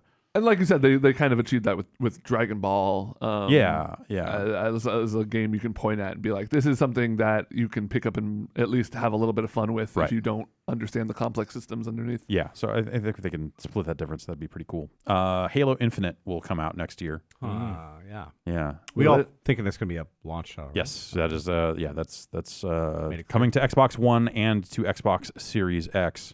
There's always a possibility that they put it out on Xbox One first, because they've said that like the way that their kind of game licensing, the way that entitlements will work, is that if you buy a digital version of a game somewhere and they put it out on Xbox One X, at least for the first party stuff, you'll just get that game. What about more likely they'll just launch it on the Series X, though, right? I mean, that's the way Nintendo's always done it with their... I think that makes sense, yeah. But you know, if they just want to get it out early and let people start playing it, and then say like, if you think this looks cool, you should buy the console we have coming out next month. And by the way, you already own this game there. I think maybe works for them. But if it's a campaign, and it is a big campaign, they probably want people to experience it. Sure. 4K, 60, whatever, the high end version of it. So yeah, that's they all almost certainly do put it out either day and date or first on an Xbox. What about PC? First on Xbox. Do they do that? It is, yes. So it is also scheduled to come to PC. Do they say that it's? Do they specifically say it's coming to the Microsoft Games Store? Because like Master Chief Collection is now on Steam, but it is also on the Microsoft. It is also, yeah. but so like that's a relatively new thing. I would assume that Halo Infinite would be available on Steam and on their own store. Okay. If you think about it, it's weird that it worked out this way. I think everyone got so caught up in the idea of just like, I can't believe your games aren't on Steam, that by the time Microsoft finally started putting its games out on Steam, They had already launched Game Pass on PC, and now those Steam versions are insanely bad deals compared to if just you could sign up for Game Pass for a month and drop it. Yeah. Or just sign up for Game Pass, because they're putting out just enough stuff there to probably make it work out, assuming you like their first-party output. Yeah, I wouldn't say it's necessarily a bad deal, because that's a lot of stuff in there for, Oh, Master Chief Collection, sure. Yeah, maybe that's the exception. But I mostly mean like Gears 5 came out on Steam. Yeah. And they've got some other stuff up there. Gears Tactics is up for pre-order there. Flight Simulator is there, yeah. But yeah, it became the situation of just like, oh man, that's crazy. I can get Gears 5 on Steam. Like, oh, but I would never do that. Especially when there's always promos for like $1 for a month. Yeah. Your first month or whatever. You'd have to be pretty dedicated to your Steam library and all that stuff. Or if like that's where all your friends are for some reason. It all ties into the same Xbox Live stuff. Oh, so I didn't know it's that. Not, yeah, that's not an issue. Interesting. So yeah. They're making a sequel to Kerbal Space Program. Yeah. Remember that? You saw the trailer? You see the trailer for it? Yeah. No. It's great. It looks really fun. Really funny. I would check that out. Kerbal was one of those games where it was like, by the time I was kind of interested in it, I was just like, they'll probably make another one of these soon enough. This looks really complicated though. There's like space stations, space colony kind of building stuff. Looks like you can fuck up in a lot of really interesting ways. Mm-hmm. That new Medal of Honor that Respawn is making is scheduled for next year. That VR game. Hey, that's what I want. Number one. Medal of Honor Above and Beyond. I make fun, but that's a weird thing to be putting out in 2020. They signed this deal a while ago with Oculus before they got bought by EA. Right. And the trailer they showed was a lot of like, hey, this is a shooter, but also it was a lot of like, I'm picking up a frying pan and throwing it at a Nazi. Mm-hmm. And like, it almost looked like almost Madcap in a way of just like, I'm fucking clunking this over this guy's head and then shooting him and shit like that at least seemed like interesting interactions. But yeah, I think shooters in VR, there's, I don't know. Also, I think calling it Above and Beyond is pretty funny when you think about that is above and beyond the Call of Duty. Yeah, I get it. That's got him. Yeah, got him. From some of the people that made Call of Duty comes Medal of Honor Above and Beyond. Yeah. Psychonauts 2 is apparently finally going to come out. Wow. Ooh. Cool. From, Microsoft's Double Fine. That's really it's been what, 4 years since? I don't even know. Yeah. I hope that game is really good. I'm sure it's going to be funny to play. I worry about the gameplay. Having seen it and having watched them play it, it looks like another Psychonauts, which either you're ready for more of that platforming or you aren't. I don't mind. And it's the Shenmue proposition. Yeah, sure. What you want. I guess so in a weird way. Yeah, it's because we had played like a demo of Psychonauts 1 on a demo derby not long after that, and I was like, oh, but I couldn't say yet. I was like, but in my head I'm like going, holy shit, it's the same fucking game. Well, they nailed the feel then. Yeah, I guess you could say that. Yeah, I never connected with the Psychonauts universe all that much. So that game needs a remaster because like controller support on PC is really tough for the original Psychonauts. Oh, sure. It's really tough to play with mouse and keyboard. I've tried to play it a couple times. It just hasn't really worked out so well. It's what 2003, 4. That sounds. I did a game guide. Xbox. It was pre 360. Yeah, I did a game guide for Psychonauts. I remember. So that would have been whether freelancer or full time. I'm not sure. Right. Yeah. 2005, I'm going to go and say. Yeah. Because I was definitely here in the office. A couple of Rune Factory games coming out. Rune Factory 4 Special and Rune Factory 5. What's a Rune Factory? My wife will be very excited. It's oh god, I don't know, man. It's like a role play. I feel like it's kind of an offshoot of like Harvest Moon to a certain extent, right? It's one of those. I never played Harvest Moon. It's sort of an RPG. Okay. Sort of an RPG. There's something else going. Like, it's like every game. It's like an RPG, but I want to say there's some dating in there, dude. I totally forget. All right. So. I assume the runes are high quality, though. Yeah, they got a whole factory for them. That Hellblade sequel, Senuous Saga, is also coming out. That's a launch. That's probably out. It's a launch. A launch game for the new Xbox. Yeah, looked great. That trailer was insane in all the ways that I want out of that kind of. I never actually got through all the way through Hellblade, but I did not care for it, but I know people I who think- connected with the yeah, story were yeah. really, really, really. into it, so. but it's that trailer looks really solid. So at least as a tech piece for the next Xbox, I think it worked there. Regardless if you're into that game or not. Streets of Rage 4 will ship in the first half of next year. Boy. We played that at that PAX. Yeah, we did. And it has juggling in it, which I think. And like a super, or no, that was the other game. Yeah, we the played. Windjammers too. Yeah. It seemed okay. Yeah, I don't honestly, know. like it was. There was a lot of like placeholdery kind of stuff in there, but the core of it seemed like a competent beat 'em up. Yeah. They've apparently got Yuzo Koshiro contributing to the soundtrack, but he's not Yeah. doing the whole soundtrack. Yeah, I saw that. Which I feel like is like a letter of the law, but not spirit of the law sort of situation. Right. It may be like you're playing and you're like, oh, this track is really good. Yeah. And then Or what if it's really bad? I mean, anything's possible, right? Like maybe he's just like, fuck you guys. Stink ass. Yeah, I don't know. I think that the modern beat 'em up is kind of a weird space, and I think some games have actually done pretty well. Like River City Girls, I thought was pretty cool. Yeah. So I'm more open to that than I was maybe 5 years ago, where I feel like that genre was just fucking dead. Except for Scott Pilgrim, which fucking rules. That game's embarrassing. I liked it a lot. You should play River City Ransom, the game they stole all of that from. Yeah, I did. Yeah, it's good. Worse because it's older. Ah, Release the soundtrack. Sony or whoever. yeah, Sony. I don't know. I saw automatically tweeting at whoever this old. Sure. Vampire the Masquerade Bloodlines 2. That's a not.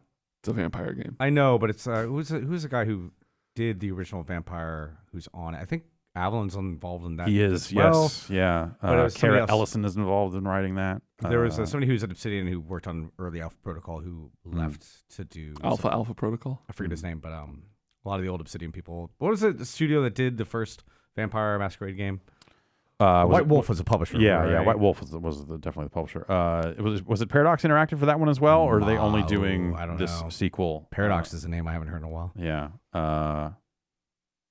I don't know. I would have to click through some more stuff here that I'm not. Paradox. What else did Paradox do? I feel like Paradox Interactive's name is on a ton of. Were they Free Space? Are they the Free Space 2 game? Let's scroll through this. Who did that Punisher game? You're asking a lot of questions. I know, because here. my mind is not. That Punisher game. Yeah, like the Xbox 360 era Punisher game. because that was not. THQ published that. I want to But say the developer was the same people who did the Free Space 2. I want to say. Okay, and I forget the name. I don't think that was Paradox Interactive. Okay. That might have been because there's another Paradox that was a developer that did like they do like the Wu-Tang game. I'm going to giantbomb.com and I am typing in The Punisher. Volition. Okay, they did that. Yeah, I was Paradox and Volition. Yeah, they're the Free Space people. Yes. Okay. Okay. For some reason, I thought Free Space changed hands and maybe someone else did one or something. But yeah, no, the Free Space rights to the Free Space franchise have Right. been basically buried in a box of banker. Or was that what Gearbox ended up with? Free Or did Space 2, they- as far as I know, nobody knows who owns it. That's why Okay. there's never been a sequel. No, Gearbox did Freelancer. No, No, they did. What did they do? Freelancer They was the put out Microsoft Game Studios. I right, believe. but I want to say that they what did Gearbox bought the rights to a fucking grand space Not sure. simulation. Star Citizen That's the one. somehow. Home World. Gearbox has Homeworld, Homeworld. Gearbox has Homeworld 2. I could have sworn they said they're going to make a new Yes. one of those. Yeah, they didn't buy it to not make Okay. more. So presumably they'll return Space Sims. Who would have thunk it? to that. Yeah, I don't know. I don't know that I would have thunk it. Anyway. Exactly. Sorry for the Windjammers 2 Mm-hmm. will presumably come out sometime next year. That seemed okay when we saw it. They got super meters. They have super meters. Yes. The new Yakuza will come out in Japan early next year, but Yeah. is scheduled for release here later, Oh. much later. Or rather, doesn't have a date, but will supposedly be coming out sometime this Like year. 8 months for Judgment. Yeah, it was something like that. So presumably that's like a Q3, Q4 release Yeah. here. I'm excited for that one. Yeah, me too. It's interesting. It sounds like Yeah. a really big change, and like basically they're going to like a role-playing game style combat system because the protagonist is a big Dragon Quest fan. Sure. So the game is called Yakuza Like a Dragon. Like it's literally Dragon Quest references in it. Yeah. It's bizarre. Of all the RPG fighting systems that I would like a game to emulate, it's probably not. Dragon Quest. No, I get you, but I'm also interested to see what that game looks like with turn-based I combat. think it'll or work something for Yakuza since combat is never like the number one thing people come to a Yakuza game for anyway. Yeah, it's like such a like you fight a couple dudes along the way to go play pachinko or like mahjong or whatever. Mm-hmm. And the last game I'll probably mention here is Watchdogs Legion. Yeah, Yeah, I'm excited for that. Right? Yeah, I forgot about that. Right, I think a lot of people did. Because we're living in it, man. Yeah, well, yeah.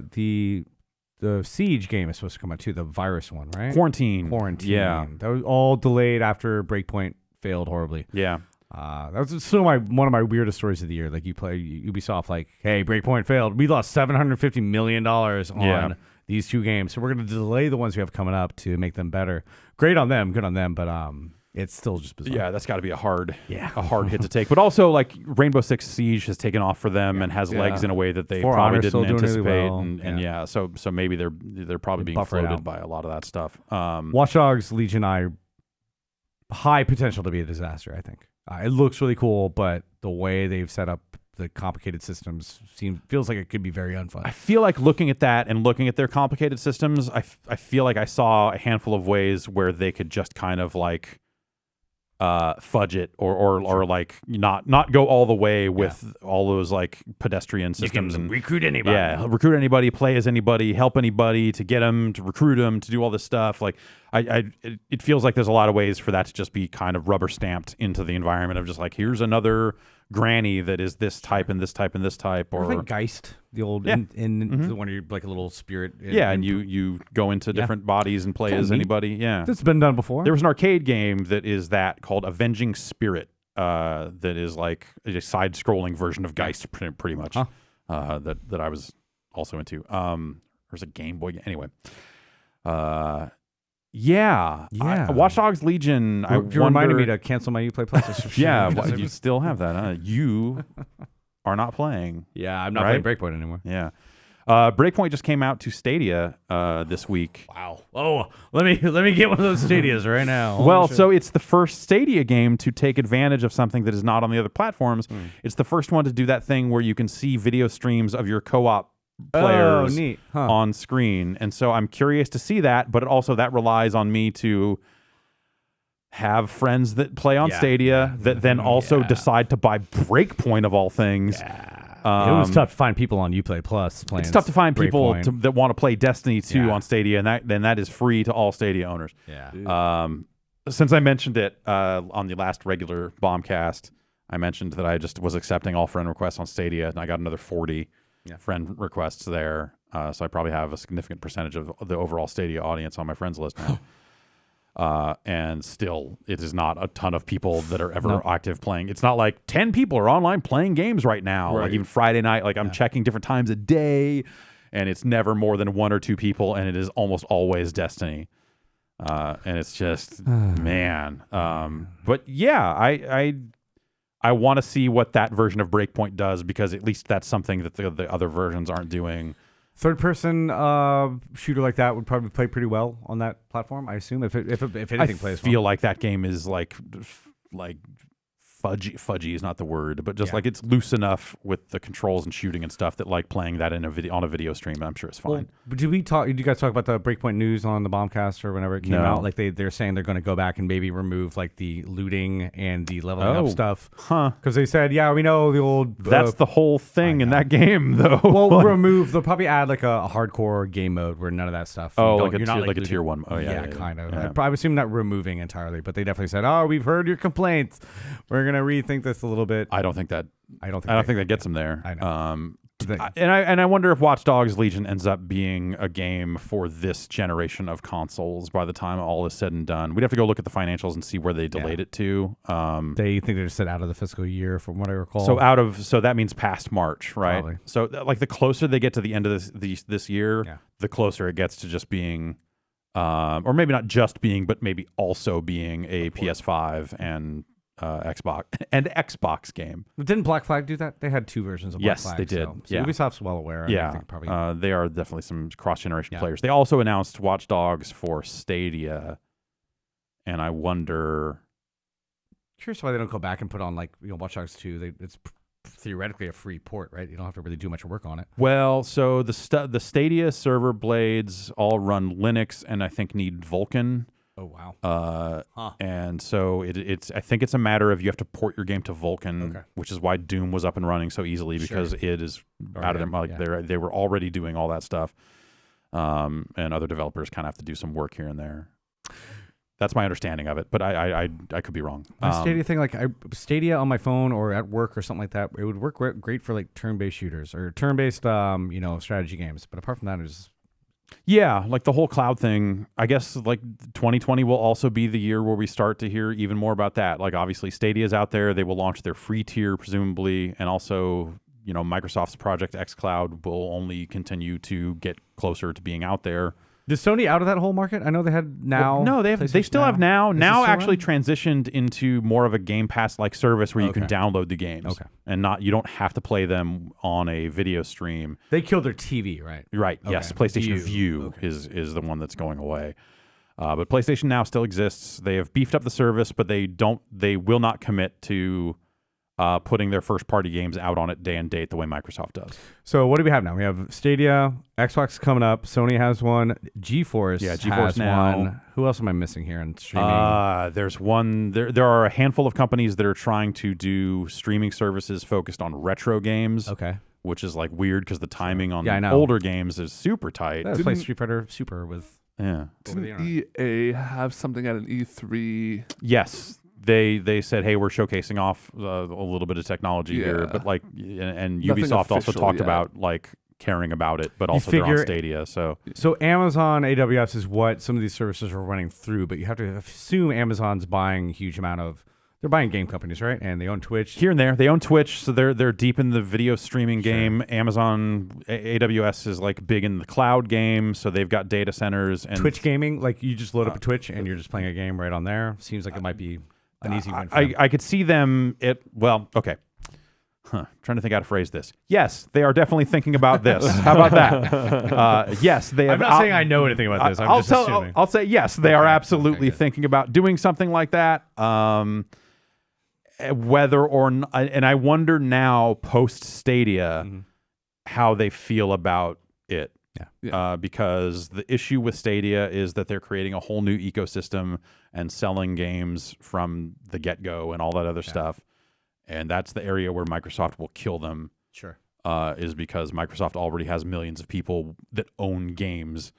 And Microsoft's now out there touting hey, developers don't need to do any work to their games to get it working on xCloud. It just happens, which I wonder if you tuned it better, could it work better? I don't know. My experience with xCloud has been pretty good, but you feel it here and there the same way you do on Stadia. So I don't know about that, but they've gotten out there and said that that xCloud stuff will roll into Game Pass, which is a pretty compelling service, and that bridges the gap between Xboxes. Or if you didn't ever own an Xbox, you could theoretically get into xCloud and then buy an Xbox later or not, and just get in on that. It meets more. I think it meets a wider array of needs, and you're more likely to find friends that want to play games with you over the internet on Xbox Live than you are on Stadia. Maybe that changes someday. I mean, obviously Stadia is just getting started, but I don't know about that. So I think that stuff, the console launches. It's going to be a fucking weird year. I'm really looking forward to a lot of it. I think E3 is going to be fun. Not that it hasn't been fun, but this is always the E3. Hardware years are always exciting. Hardware years are so much fun. Yeah. People get their big guns out. Yeah. But then again, E3 this year, who the fuck knows what this is going to look like because of all the press stuff? Right. There was people going to attend. There was that pitch deck that went around where they were like, we want to create a lot of FOMO around this and have a lot of influencers there and all this other stuff and make it seem like an exclusive event. And we want to come up with exciting entertainment for people who are spending most of their day waiting in line. And it just seemed like the most backwards ass way to when you look at PAX and you look at how many of those problems have been solved. and you look at the way they were approaching it, it just had a real like, man, you guys really are just like content on shitting the bed on this over and over again. We might be Maybe getting leak some more data here. Yeah. We might be getting ahead of ourselves talking about E3. It's just like there's so many questions unanswered that Yeah. I'm. Well, I know the show's happening. Okay. Microsoft is planning on going big there, from what they've said. Good. I don't know if Sony is going to return to the show or not. Mm-hmm. I would assume that they at least do something in that window. Like that's the kind of the thing is we don't know what's next for Sony, Right. and what they do for the PlayStation 5. The PS4, they had an event in New York, I want to say in like January or February, where they talked a lot about it, and then it came out later that year, and where I had to go back to New York for the launch event. And so maybe they'll have some kind of event early next year, or maybe they'll just keep talking to Wired. I don't know. They seem content to just like give Wired details about it and have it be easy. And they've been hiring up. They lost a fair number of people on their third party side over the last marketing or handful of years. Or? Like developer relations, that Okay. sort of stuff. So Greg Rice, who was formerly at Double Fine, went over there. Christian Svensson, who was at Capcom, he was at Insight back in the day. He was a floor below. This is Magazine? before, the magazine. Yeah, he was a floor below GameSpot, hired away a couple of people. Had a very fancy car that I understand the magazine paid for in the parking garage. Anyway, he's over there now doing third party stuff. Matt Kessler, you may have heard of him. I know. He's been over there 5 for years 5 now. years. Congratulations. Right? Yeah, Hey. wow. And by all accounts, killing it. Talking to some of the developers he's worked with, he'd been like, You man, saw him recently. that didn't dude is fucking I good see at his him job. in my Apparently, dreams every night. you? Okay. apparently he's very good at his job. Need to hang out with And him sometime. Good at Smash. Maybe I so could be what, invited. So what you're saying is he's doing research for PlayStation All Stars 2. You heard it here first. I can neither confirm nor deny. Let's just put that on him. He won't make it to 6 years. Hey.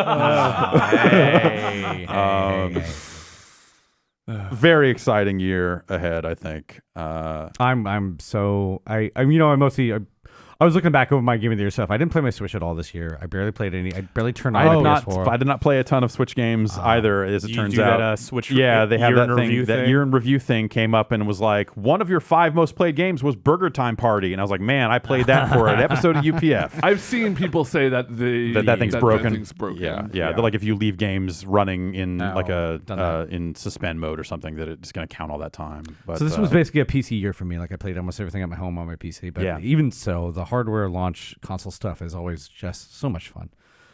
yeah, and seeing, like they got out there with some of the Xbox specs, and talked up some of the details, and now seeing like there's a good Digital Foundry article where they kind of tore into what they did, what the numbers that got put out there, and trying to extrapolate like what this means for the platform, and especially in terms of just like, well, it's probably about 300 watts. Like getting into that, like looking at all the specs and going, yeah, this is probably like drawing a significantly more power than an Xbox One X to get there, and heat's an issue, and like watching them break that stuff down was exciting. And If they have more heat issues this time around, oh god. well, so they've got I think that's probably why that thing's designed the size it is, and has just like the huge whole top as a vent. heat sinks, yeah. Is to keep it quiet, but also keep it vented. And anyway, it's a good article if you're into that sort of shit. I would go check that out. And so yeah, we've got a lot of stuff like that ahead of us in terms of like, and this will be the year that like ray tracing happens one way or the other, right? Because both of these consoles are going to support it in some Dedicated, capacity. yeah. So we'll start seeing more of that. We'll start seeing like probably a bigger focus on like all the HDMI 2.1 stuff, which the Xbox One X does already support some of that, like auto low latency and auto game mode, that sort of stuff. Other interesting hardware stuff is that Intel's discrete GPUs are finally going to start hitting. They're already laying the groundwork for Right. like, these probably aren't going to be as good as the cutting edge shit. Yeah. They're saying now, or what people are saying is that the next generation, the second generation of Intel discrete GPUs are going to be actually competitive with AMD and NVIDIA, which would be really enticing. Because we've needed a third party in that space for I think so too, years. but also like I still think there's room for like lower end totally. GPUs, because especially like think about indie games and think about all the games that just like were PC ports that came to the Switch and were like maybe a little funky. Yeah. And you're like, man, if you just get it wouldn't be portable, but if you just get like if prices of PCs came down even a little bit more, I think that becomes an even more viable alternative for people that are just looking to maybe not play cutting edge stuff at the highest settings, but Right. I mean, you can. My laptop here has a 1060 in it, and it runs almost everything super fine. Like most of the things, 60 FPS at 1080p totally, is totally. You don't. I mean, I have the bells and whistles at home, but if I'm playing something on the go, like you don't need a huge amount of power. And I think the ray tracing thing for me is always. I know it's impressive. It'll be more impressive when it's not like a big frame rate hit for me. So the new NVIDIA cards are supposed to hit next summer.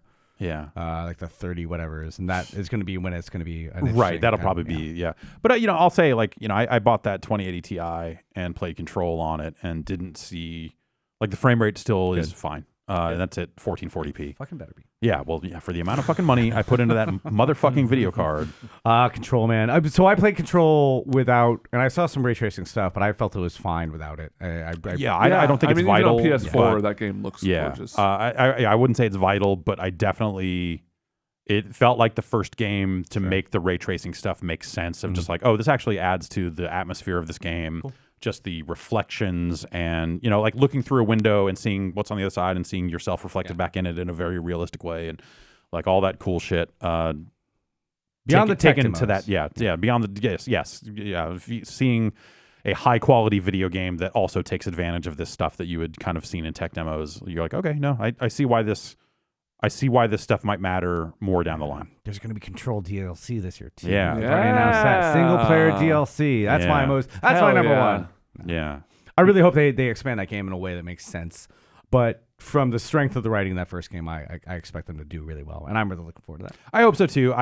But I'm also someone who was not a huge fan of a lot of Remedy's other games. I'm not a big Alan Wake guy. So when they're like, hey, we're tying in more Alan Wake stuff, alluding to that with some of the DLC, I go well, I hope you just make good Control shit on top of that.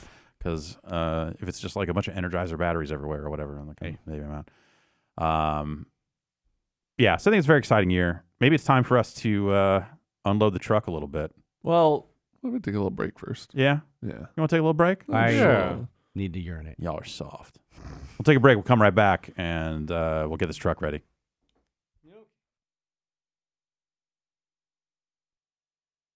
Hello, we're back. We're back. Hey, hello, nurse.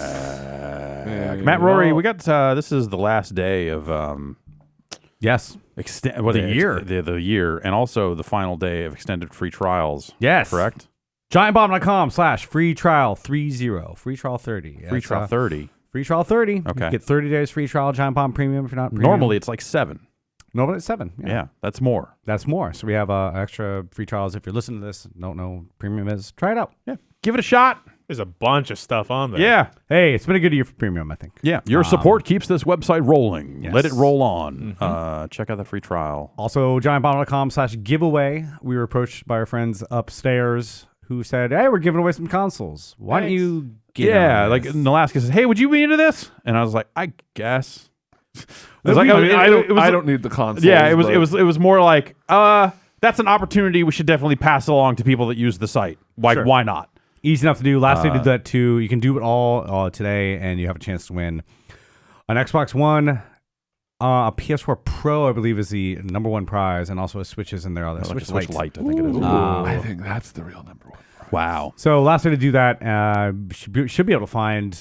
What is that? That's giantbomb.com/giveaway. And I'll be tweeting at it as well. So, and if you load up that page and you don't see there's some block in there where you sign up for it or something, yes. right? If you don't see that block, might be an ad. Might be running an ad blocker. Might be an ad blocker. So turn off the ad blocker if you want to see that block, or don't. Hey, I'm not gonna tell you to live. We tried to make our site work well with ad blockers as best we can for video plays and everything like that. But there's always going to be something where there's always some weird shit, ghostly or whatever. I don't know what that stuff, and then also I don't know what this giveaway is. It's some kind of thing where if you perform actions, you get additional entries or something like that. Yes. So.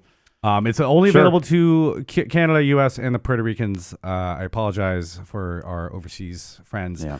But I've been talking with people upstairs, and they've given me some tips on how to make it legal to send stuff to Europeans. So look for that in the new year. Is the tip don't tell us about it and just do it. That's been my tip so far for myself that I told Pretty myself. good tip. Apparently, you have to just ask a question and then.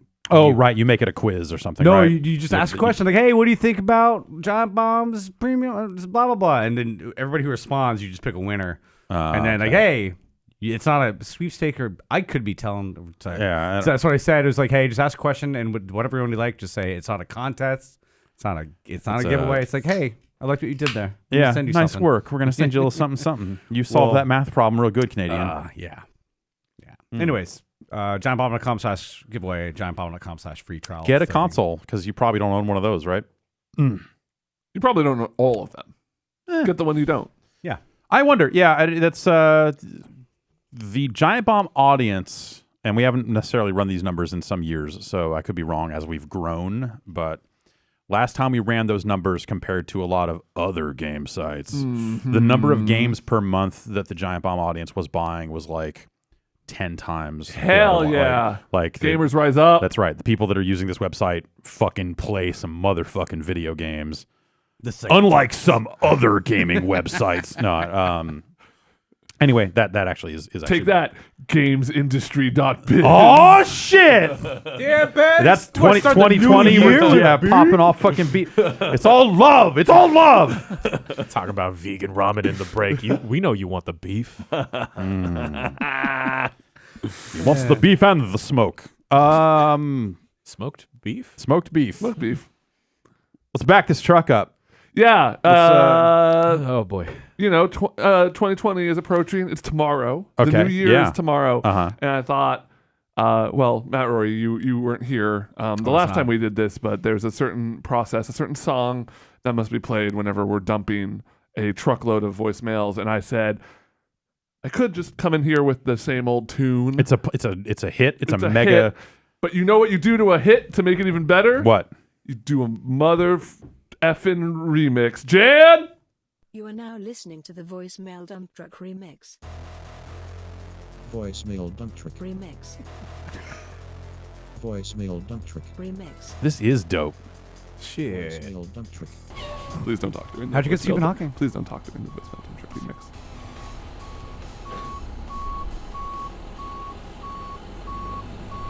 Voicemail Dump Truck Remix. Wow. We've That says it all, really. been talking for several years now about wanting to redo the music for the Giant Bombcast and looking externally and coming up with a goose egg. Maybe we just have internal talent that we can get to do it for $0 additional dollars. I didn't know that my greatest gift was my musical talent. I've never flexed that muscle before. Exactly, but yeah. 2019, I learned a lot of things about myself. Nice when it works out that way. Let's add lyrics to the intro song, huh? Yeah, or at least get a computer to read them. Yeah. for us. Yeah. Uh, What if the lyrics were about Fortnite? No, okay. If you want to leave a voicemail, give us a call, 707-EXIT-FLU. It's normally for the Giant Bombcast Aftermath. Yeah, which that's available where podcasts are available. Yeah. Sign up for that and listen to that. But we're dipping in for the main show. Yeah. And you might hear a voicemail that sounds just like this. What's up, 3 a.m. boys? This is Gunner in Delaware, and I was finishing up grading the college classes that I've been teaching this semester, and it got me thinking, if you were to teach an Intro to Video Game Studies course, let's say for non-majors, what would be on the syllabus? What books, what video games, what essays, what consoles? What do you think? Thanks, guys. Love the show. I'll defer to you on this one, Jeff. You're the scholar here. Oh, yeah. So this is something ex-Mythic, current, I believe he's still at Wargaming, somewhere over there on the front lines. Paul Barnett, he and I talked a lot about this on a show a while back. It was that idea of like a golden, everyone has a different golden age of video games. Sure. And that actually you don't necessarily need to play that many old games to get a feel for what games are today, because it is a technology that is oftentimes rolling forward. Right. And I think that there's maybe some things to glean from like the original Doom, but that's more interesting contextually of like, oh man, you would need to see what games looked like before Doom to appreciate why Doom mattered. Yeah.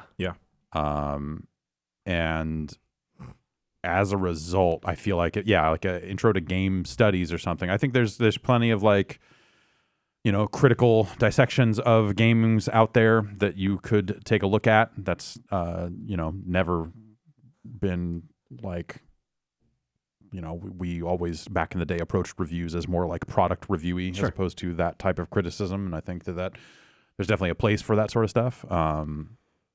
What book would you pick out about game design that you've? I don't know. I don't know that I haven't really delved too deep into games about game design. I hear that Spelunky book. I was really gonna say that was one of the better ones about personal struggles and doing actual game design. Yeah, it's kind of like a really good memoir about making a game that was eventually very popular. I think that would be pretty interesting to see.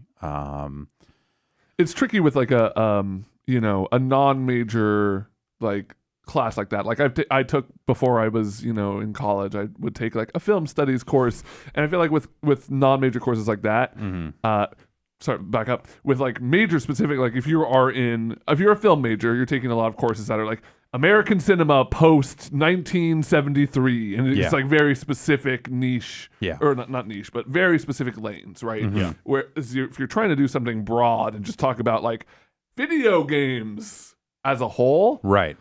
I mean, you kind of have to like go to the big ones and then make the supplementary stuff, the stuff around it, a little more contextual. I feel like that'd be your best bet. Yeah, that probably makes the most sense. So like you could maybe do a Doom, but then you also like here's like a video of like or like here's some other games around there. So what would that be? So would you pick like here are the 15 games, here are the 20 games or whatever that matter throughout time, and you're literally going like you should know what Pong is, and then going forward from that. But I think you could almost do it by genre of like here's like okay, like we're gonna do like 9 games total. We're gonna do like 3 shooters, 3 platformers, and 3 other things. And it's like here's like old, like really old, kind of old, new of each, kind of like breakdown. Here's how the shooter has evolved. Here's like Doom, here's something else, and here's like a modern, here's fucking Vanquish or something where it's like this crazy, like here's how the genre. I would love, we're teaching Vanquish. Hey man, one of the 10 best games of the decade. There's a conversation to be had there. Yeah. I'm not immediately opposed to it, but I think a lot of games came out that decade. I think it'd be hard pressed for Vanquish to sit in the 10 once we were actually done there. I'd be sadistic and not actually assign any games that people had to play. It'd all be like, look up this 45-minute YouTube breakdown of Sekiro, or to play Sekiro. You really, that's your final exam. Play Sekiro. Is it literally just like you need to give me your Xbox Live name? And I'm gonna check your achievements. If you haven't earned 4,000 achievements by the time this course is over, you're getting a fucking F. Or you give them your username. Right. Yeah. They're earning you achievements. Yeah, okay. All right. Yeah. Don't forget to install this Bitcoin miner on your computer. You're all gonna play Ring of Elysium. I feel like you could do a really good, like study of music in games, of like the presence of hip hop throughout video games throughout time, whether it's like literal 50 Cent Blood in the Sand, or it's like the use of it, or like the influence Strike, of it. Or like Jet Set Radio, and like the discourse with that and shit. Because like at SF State, there's like a shit ton of blah blah blah in this type of media type of courses. Oh right. Yeah. So I feel like that's a tangential, general way to look at it. I think even like there's something about if you look at video games unshackled from the technology that they were released on, or the notion of, hey, we have all these powerful consoles and PCs now, but because of the way the publishing structure has changed, we've seen a rise of deliberately throwback, deliberately retro indie games, and that you now have retro as aesthetic as opposed to technological limitation, and like the connecting the dots between like modern chiptune music and what video games just sounded like in the fucking 80s. Yeah. And all that sort of stuff. I think, there's probably like an interesting game music thing around that too. I just make them play WoW. Yeah, It's got everything. that's my favorite Master P song. It's got Make monster 'em play. collecting. Wow. It's got match 3. It's got farming. Yeah. Mhm. All of it. Mm-hmm. Just teamwork.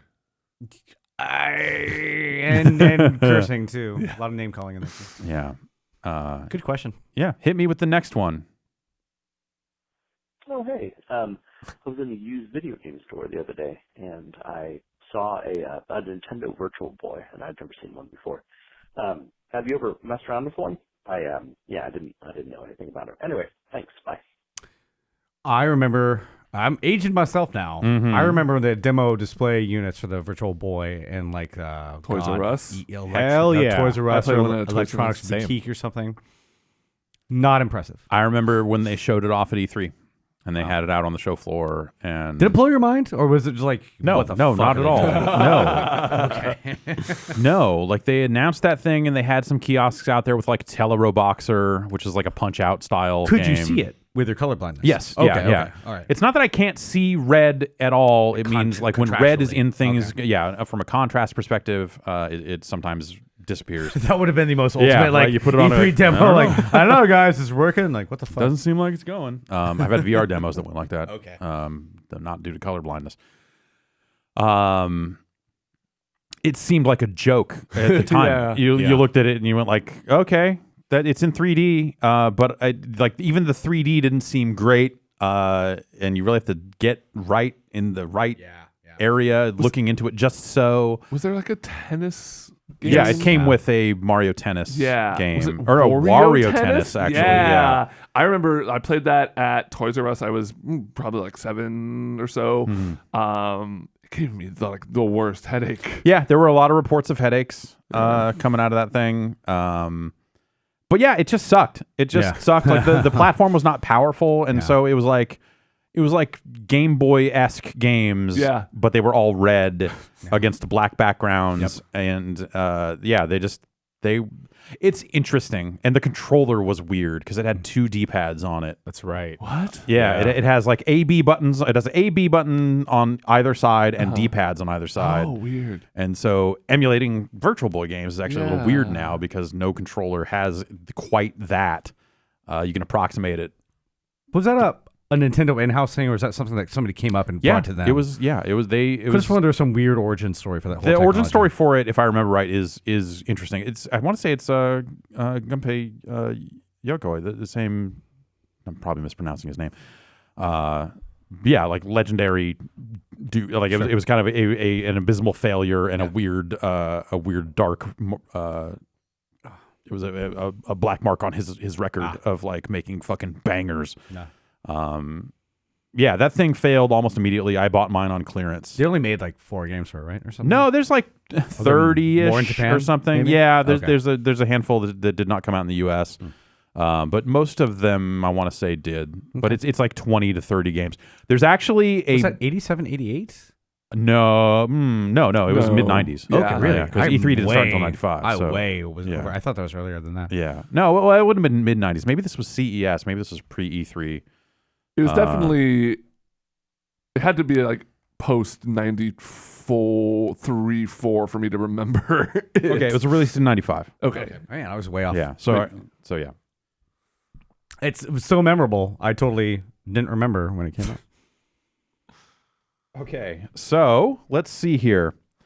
Released July 95 in Japan, August 95 in North America, discontinued December 95 in Japan, March 96. Holy shit. That's a really quick turnaround for them at that time. Yeah, Like- they got out fast. No, I mean, even like the U.S. launch Oh, after yeah, the Japanese yeah, launch, like yeah. a month is really. I guess 95 you're getting more global than like the 80. But NES was like a year after for the U.S. right? NES was multiple years after. yeah, like yeah. that thing, yeah. The Famicom was like 83 or something. Yeah, the Virtual Boy was always bad. I think it's kind of cool. It's a weird curiosity, and I think it's really fascinating. There's a couple of fascinating, more modern things about it. One, emulating Virtual Boy games in VR. Yeah, You totally can. sure. It's nonsense that you can do it, but you can because it was 3D. You know, that was the whole Right, thing. It was all red, but it was also 3D. So a VR headset is totally capable of doing that. Wonderful. Yeah. It's just hilarious. Just conceptually, just nuts. Second thing, someone relatively recently, I want to say over the last couple of years, made what appears to be a pretty good unofficial port of Street Fighter 2 to the Virtual Boy and released it in a very limited fashion on Like cartridge. First person? No. It's Okay. just Street Fighter 2. Okay. Yeah. It's just called Hyper Fighting because it's not official, but it is just straight up that game. And So could you play that in a modern VR? yeah, yeah, Okay. because I mean, if you dumped the ROM and ran it in the emulator, Yeah. which I think someone has done for the longest time, the ROM was not available. But I think anyway, they did a very limited run of it, and it was expensive. So it kind of there was a bit of a collector's market around it. I don't know if that still exists or not. I haven't kept up, but that was always interesting. Like looking at videos of that and going like, that looks like a pretty fucking solid port of fucking Street Fighter 2. That's ridiculous. Who would do this? But they did it because they could do it. How about you hit me? Keep this truck dumping. Hi, this is Nathan from Tumwater, Washington. Hi, Nathan. Would you rather take a gravy bath or a whipped cream bath? Oh, Gravy. Are Gravy. you washing yourself off afterwards? Because assume. that's kind of because either way, if it's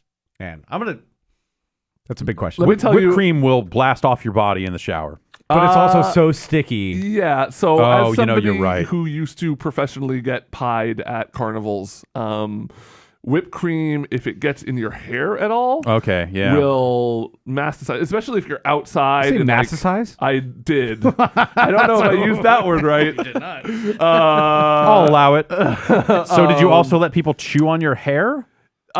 No, but it was the hot summer heat, so Yeah. it set in really fast. That You could smell probably- will stay with you for weeks. Are we talking about bath in terms of like you're eating it while you're in the bath? You or could. just for Could. cleaning Just yourself? like But sitting you're sitting in a it. bath of. Yeah. a lot of unanswered questions. You have to have at least all parts of your body be covered with the substance for at least a second. So, like, wash your face with it, wash your hair with it.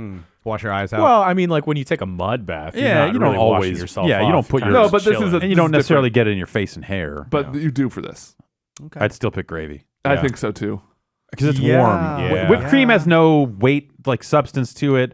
It would It be. might be kind of fun. 'cause it it's might like, be it's like first foam. time you like dip it's in, yeah, though. it's like a little kinky, I guess. When you're but in like a really bubbly bubble bath, you can kind of play with it a little bit. I Yeah, feel like whipped cream yeah. will be similar.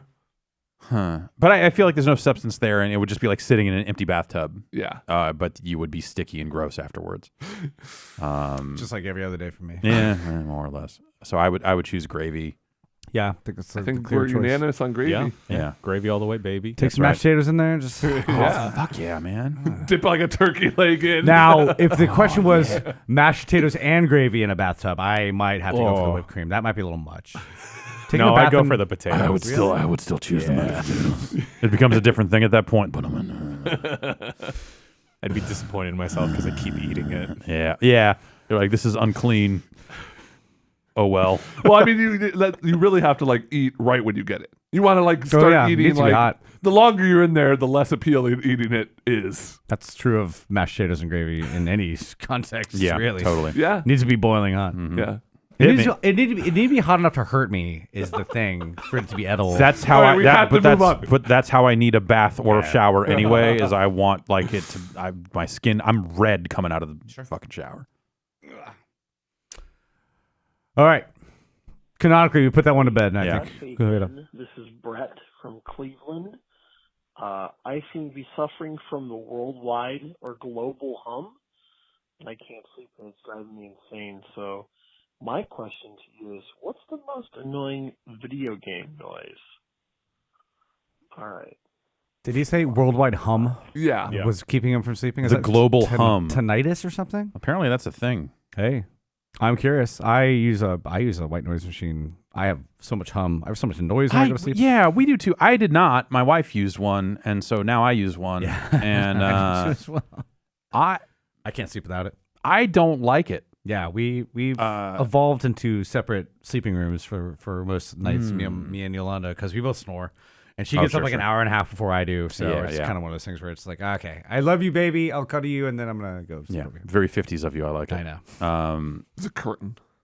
But the global hum, I need to have answers here. Is this a thing that's known? No, I Yeah, had no idea well, what there's a lot of articles they were about it. talking There's a about. Wikipedia page called The Hum. It's a phenomenon or collection of phenomena involving widespread reports of a persistent and invasive low-frequency humming, rumbling, or droning noise, not audible to all people. I've heard about this in Phoenix because there's a lot of data centers down there, and apparently their AC scrubbing is like a weird frequency. Where there's a huge long article about this. The guy sold his house because he couldn't get away from it. Yeah. It was this hum that got louder and louder over time, and all these data centers have AC units that just run 24/7. Yeah. So, I think I might have tinnitus. I definitely have a good amount of tinnitus. Do you guys hear a hum in here? Yeah. But that's like a gear hum. Yeah, okay. Yeah. I hear the gear hum. I mean, we're wearing headphones right now, so no, but I can hear it still. Maybe I have if we tinnitus, stop too. talking, I can hear it. Yeah. But like, yeah, it's you want to hear your beautiful voices coming through. It blocks out the gear hum. I was also really good at, and I'm probably less good at it now, which says something about how much time I spent in mini trucks listening to bass as a youth. But I could always, like, when we were in like the computer lab at school, I could very easily track down which monitor was still on. Yeah, I'm the same way. Yeah. Oh, but when you had an old like RCA TV, you can hear it just clicking on. There's very distinct hum for like electronics like that. Or Yeah. CRT. I could definitely like make. I could pluck out like that type of like CRT hum and just go like, oh, it's right here. But most annoying video game noise is Low hearts in Zelda. The like Oh, you the have cloud, like the half a constant heart. thing. Yeah, I feel like any kind of constant, like, hey, you're in danger, but it doesn't stop, and it's a situation that you might be in for a long time. They is kind of got away probably from that with the more modern ones, where I'll do it like that sound like 2 or 3 times and then stop. Yeah, which is good. There's something I know. It's not an audible one. I was thinking of a Street Fighter kind of the 2-player flashy thing where it says 2-player join now. I've always hated, but that's not an audible thing. I don't know if there have been some audible stuff in like WoW and things like that, but nothing really pops to the immediate forefront of my head. I like weird noises. I've heard the music that you listen to. Yeah, that goes across like from music to but I like some good ass ridiculous noises in video games. So there's not too much in the way of like, oh, I found this noise so grating or annoying or whatever. Like usually those are the ones I like the most. What about here? I hate to go back to Zelda. Navi. The hey listen. Do we count that as a sound? I mean, it's a dialogue. It's a sample that's triggered. Yeah. It's not like she's talking Right. at length. Yeah, that was pretty dumb. That was a little dumb for sure. I hated the "You're about to drown" music in Sonic. Mm. Just made me tense. I liked it because it meant Sonic was going to die soon. I know this is in this is kind of the opposite, but my favorite weird sound is the Street Fighter 2 pause. Churro, churro, churro. Oh, the SNES pause noise. Yeah, that's pretty good. Yeah. I was trying to think of other annoying sounds, and like you should make that your ringtone or text tone or something. Yeah, that's good. It still blows my mind that we still hear, like, people still have the MGS codec noise on their phone as their text phone, and they'll be like 45-year-old people who I'm convinced don't know what Metal Gear is, but it's like become such a standard text sound. I wonder. Well, they'd have to put it on there themselves. It's not like the phone comes with it. Yeah, that's what I've always wondered about that, but I've definitely heard it from people's phones who I would not peg as a Metal Gear person. Yeah, they're hiding. That's right. Maybe it's part of some sound pack or something. I don't know. Maybe it's just up there. Maybe it'll eventually get to the point where it's like the Sonic the Hedgehog cash register noises. Yeah. Oh, God. I remember when I first started hearing that, I was excited, and nowadays I'm a little more. Maybe that's the Sonic noises out of cash registers. Maybe that's the most annoying noise. I don't know. Next. Hey, 3M boys, this is John. Listen, I'm up real late trying to hatch a shiny Pokemon, and kind of thinking about the sewer too. Just pondering the sewers. So, I guess my question is, have you ever gone into the sewer? Or thought about going into the sewer, and if you've gone in, have you found anything interesting? And if you haven't, what kind of stuff do you think is down there? All right, thanks a bunch. I spent some time in some sewers. Yeah, me too. Yeah, same. Likewise. Yeah. All right. We got a bunch of gross boys. Yeah, we were real bored one summer, and maybe slightly too old to be doing this, but yeah, we found a couple. Like we were literally like prying manhole covers open in certain parts of town, and just saying, "Fuck it, let's go," and trying to crawl through, like basically like crab walk through these very tight tunnels. That were getting smaller as you went. It was like, okay, we have to actually turn around and go back. It's like a Junji Ito. Yeah. But there were also overpasses and stuff like that around town that would just be like huge walk-in places to get into. When you're like 11, you're going to the library. You don't want to cross that street. No, dangerous definitely not. Yeah, I'd rather go through the sewers. Yeah. Flashlight could come anytime. There's some stuff. So there's the Phoenix Theater in Petaluma, California, which is the local concert venue of choice. There are other concert venues. Number in town, one concert venue with a half pipe. Half pipe. Yes. Thank you. Yes. If you're looking for a half pipe, and it's where the local bands play. Yeah. There is another theater in town, but that's where like the old people music goes there. See, Green Day starts at the Phoenix and ends up at the. Now they're at the Mystic. Yeah, that's you're probably right. And I never went down there myself, but I guess if you got down there, you could get into some underground tunnels that were like part sewer, but also like speakeasy era, kind of like you could get across tunnels. to Volpe's, which was which is an Italian restaurant, kind of kitty corner to the theater, and it's got a bar in the back that was at one point apparently some kind of speakeasy sort of thing. And so there were all sorts of tunnels down there. Alex, I know, explored the shit out of those at some point in his youth because he was there more often than I was. But you ever find anything cool down there? No. Most of the time, all that shit. Spiders. Anything interesting has been taken away. Yeah. By people who are probably maybe you find a dead body. There was some pretty good graffiti under the G Street Bridge, the G Street Tunnel, where someone had written CIA and Bush killed Kendi. Follow the money. Yeah. And so that was the most interesting thing I found exploring any kind of underground tunnel. The Chud's got opinions, man. There's a little underground tunnel by the park that I'll take my dog to on occasion. And one time the gate was open, so I was just like, I'm just gonna like peek in here. And I was going down looking at the graffiti because the first thing I saw was a cool S. And I'm like, I'm gonna go investigate. Yeah, that's a sign. That's like, train riding graffiti. You're like, I gotta go. If I go down here, I'm gonna find $1. And then you found where I live. Yeah. Somebody just in gold, in really big letters, wrote "pee pee poo poo." That was me.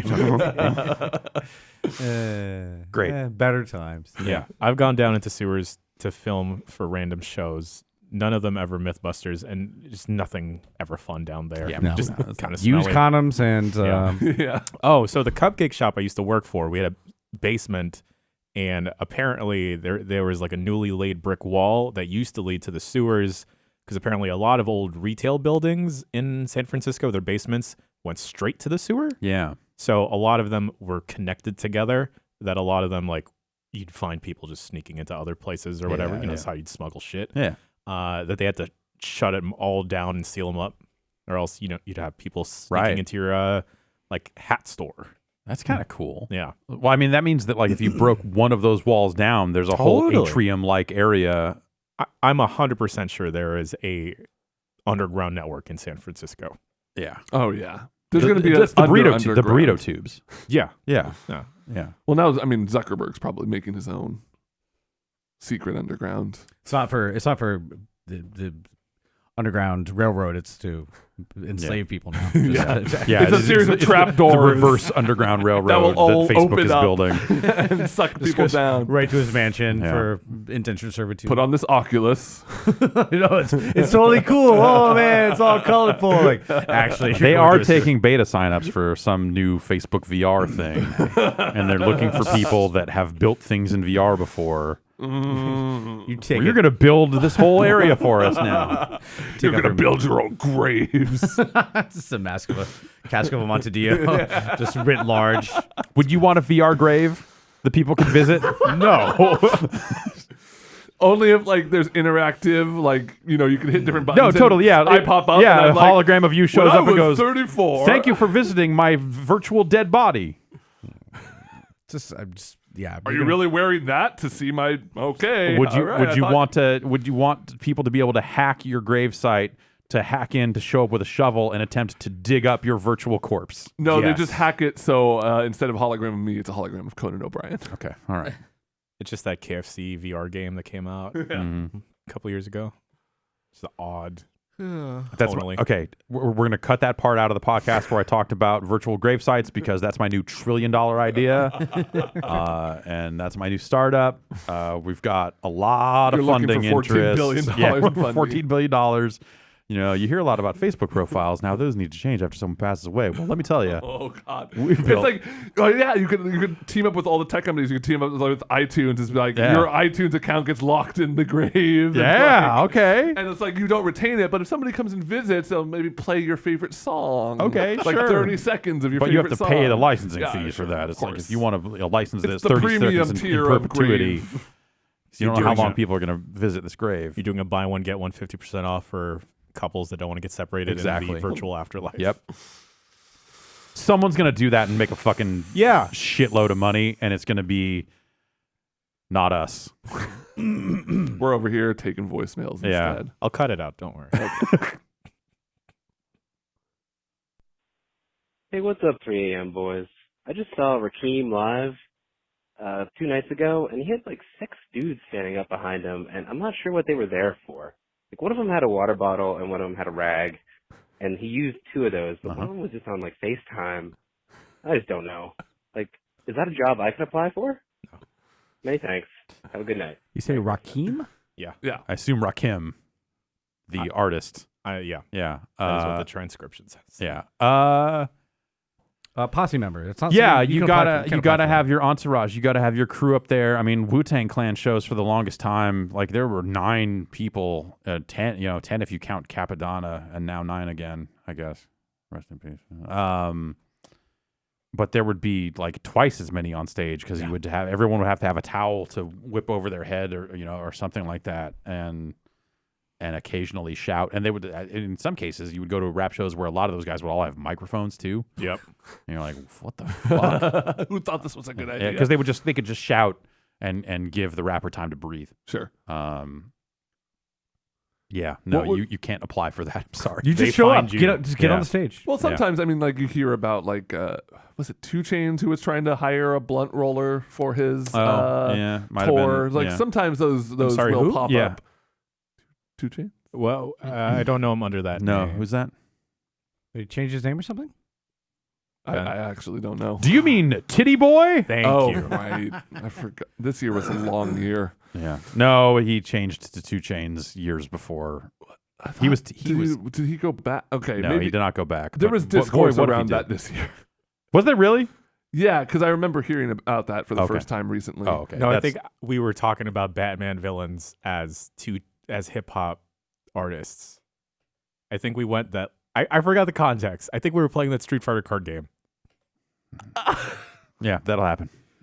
If you were to be an onstage backup guy, what would your what would your item, your shtick, your gimmick be? Like if you could, he said so somebody comes to you like you're friends with Rap Man, and Rap Man, I'm friends with the Rap Man.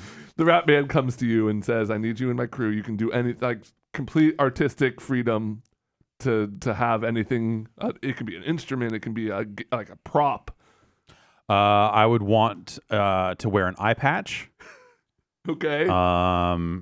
And I would want to have just the giganticest, biggest fucking chain, just like wearing like a down. like a really dumb thing hanging from a chain that's just like it's a 3-story house with a 2-car garage. Just like this gigantic, fucking awful gold. Like you're wearing like a pendant. back brace so you Just cannot destroy yourself. Totally. Yeah. And an eye patch, and then I would want to have a microphone, and I would want to be that hype man, or no, you got to get more hyped up than that, I would say, or what the fuck? I thought you guys like to party. Yeah, somebody told me Cleveland liked to get down. I guess not. Do you like alcohol? Yeah. Somebody in the back told me that you like vodka and orange juice. Woo! I do. I think I'd wear the biggest wine lanyard you'd ever seen and just fill it with red wine. That's It's like really wine good. tasting lanyard, like a huge. It can't be made of glass. Obviously, it'd have to be like something hard Sure. and unbreakable. But like make it like a bathtub size. Like you already said the big, Yeah. the clock, but like Big wine. big wine. Yeah. That'd be my Damn, big wine.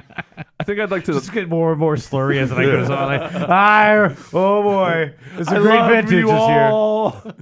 Like I feel like by the end of every set, you should be laying down, like trying to swim in a puddle of wine. I that you've prefer the made. 2014.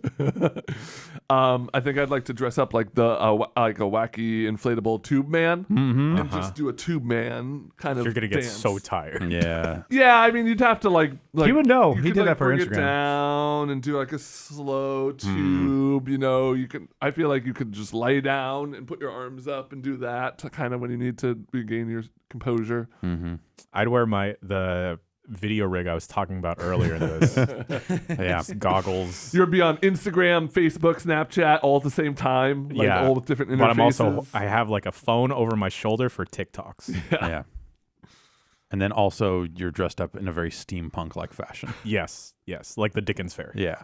It's like a steampunk member of the crew. Have you been to that recently? Because I think Yes. Yolanda's going to the Dickens Fair this I weekend. enjoy it. Yeah, it's weird. It's a little much for me. Yeah.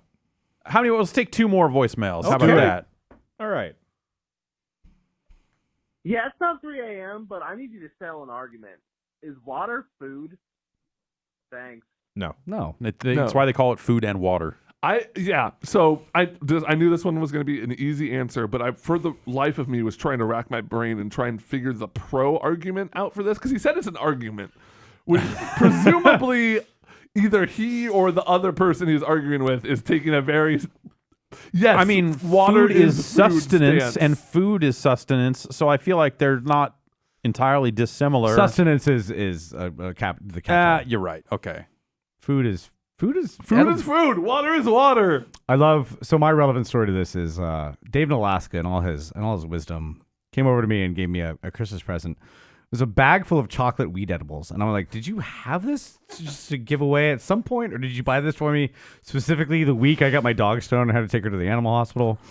But it says at the bottom of that bag of edibles, it's chocolate, and then it goes over like it has all the calories and everything like that, and then it goes, "This is not food." Yeah, I think they like legally have to can't say it's the FDA is not. I mean, it would get you way higher than it would like sustain your bodily needs. but Right. It's definitely It's medicine. It's medicine. I guess they do call it the Food and Drugs Administration. Yeah. So it's technically a drug rather than food. But can't they be both? It's a drug. It's a food with drugs in it. After I dropped a weed edible on the ground and got my dog found it, and he gives me a bag of chocolate weed, which would be way worse for my dog to find. The chocolate would be bad. Yeah. Thanks, Dave, for the Just don't drop your weed on the ground. I try not to. There's a song that goes, "Don't drop that dun dun dun." I was on BART and I found a fucking big ass nug. Yeah. And I was like, oh man. I feel like you live in the area you take BART long enough, and everyone finds weed on BART at some point. And a needle sometimes. You find all kinds of weird shit. I had one moment where I was it was late and I was out at like one of the Mission Street stations. And I was walking down following a guy, and it was pretty late, so there As weren't you do. there weren't that many I follow people. guys all the time. And he just drops this kind of comically large bag of weed. Yeah. And he keeps walking. And I normally would have like tried to stop him and be like, "Hey, you dropped." But instead, you were like, "This is mine now." Well, no. So that's the thing is like there was one other person standing there when I saw it, and he had like headphones on. He was walking very fast, and he looked like he did not want to be approached. And I'm like, I'm not gonna approach this guy. And so me and the other person were just kind of standing there looking at each other, like, "Is this like a?" It's Yeah, like it's a a thing. bait cop Yeah. like thing. And so we were just standing there, and more people would like come down because it was like 15 minutes to the next train or whatever. Sure. So people are trickling in, and just like basically like a semicircle of people forms around this weed. And the train rolls up, and it was one of those things where the trains roll up on either side. Yeah. So our backs are all towards the southbound train because everyone's getting on the northbound train. And the doors for the northbound train opens up, and somebody walks out of the train, picks up the bag of weed, and just walks across into the southbound train and gets on the train in the other direction. I'm The like, one thing you're not going to find in the Lost and Found. yeah, they just immediately were like, their plans for the night changed. They were like, I was coming this way, I was coming to the mission, but now I'm going home. Or See, when you first started saying that, I was like, was that the plan. Yeah, Oh, but like dead that drop. could also Right. be like, but that's That's such a terrible bad way to do plan. it. Yeah. Man. Anyways, water is not food. Water is a liquid that can. But weed is. But weed like is liquid, I mean, malt liquor is food. That's like a burger in a bottle. Is chicken broth food? Yeah. Now we're getting to Yeah. the soup thing. We could go down this rabbit hole until 3 a.m. Soup is food. Soup is food. Soup is Oh, food. not all liquids are not food. Is a milkshake food? Yes. Yeah. Yeah. Some get really chunky. You gotta chew on I it. feel like water is it's in its own category. Is soda food? No. And neither is liquor, neither is beer. Those aren't food stuffs. I would say something that if you were hungry and you wanted to, if you were hungry at the end of a long day, soup would get you back unhungered. Water would not do that for you. Water would go make you. Except I'm probably actually just dehydrated. I'm probably just thirsty. That would be you can be dehydrated while being full of food. Mm-hmm. I could eat a bucket of sand. There must be a clinical definition of what a food stuff is. Yeah. I just like saying the word food stuff. Yeah. Food stuff. We'll find it later. We're glad we could settle your argument. Yeah. Definitively. And let's take our last voicemail of 2019 right now. Oh, snap. What's up, 3 a.m. boys? It's Joe. I'm calling at 3 a.m. West Coast time. It's the best coast, baby. Thank you. Anyway, hey, I got a question. What do you think is your favorite crime? What crime do you want to commit? Oh, crime? If you don't want to say anything incriminating, how about you answer this question?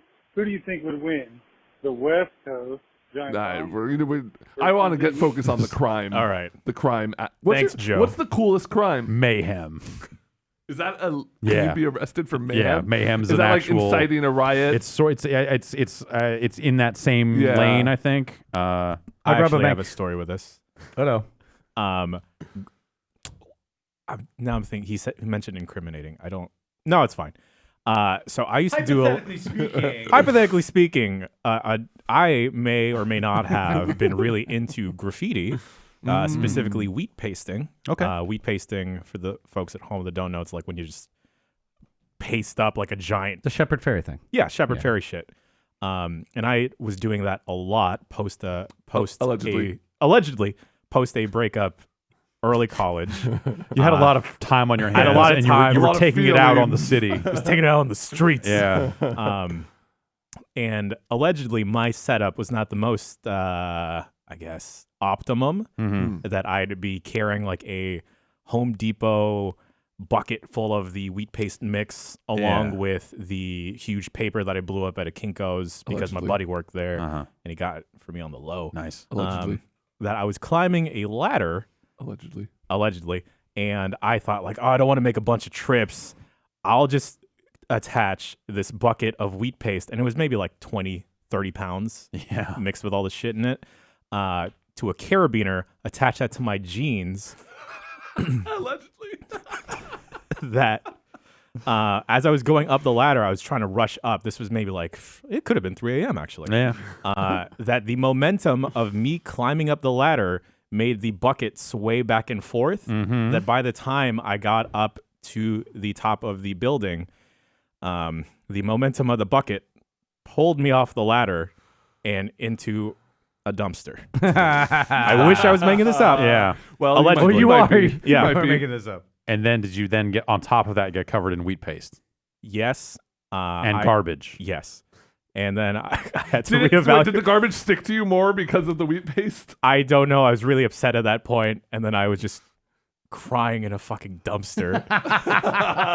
Allegedly post breakup, covered in wheat paste. That's a pretty cool crime. That's the best one. I can't top that one.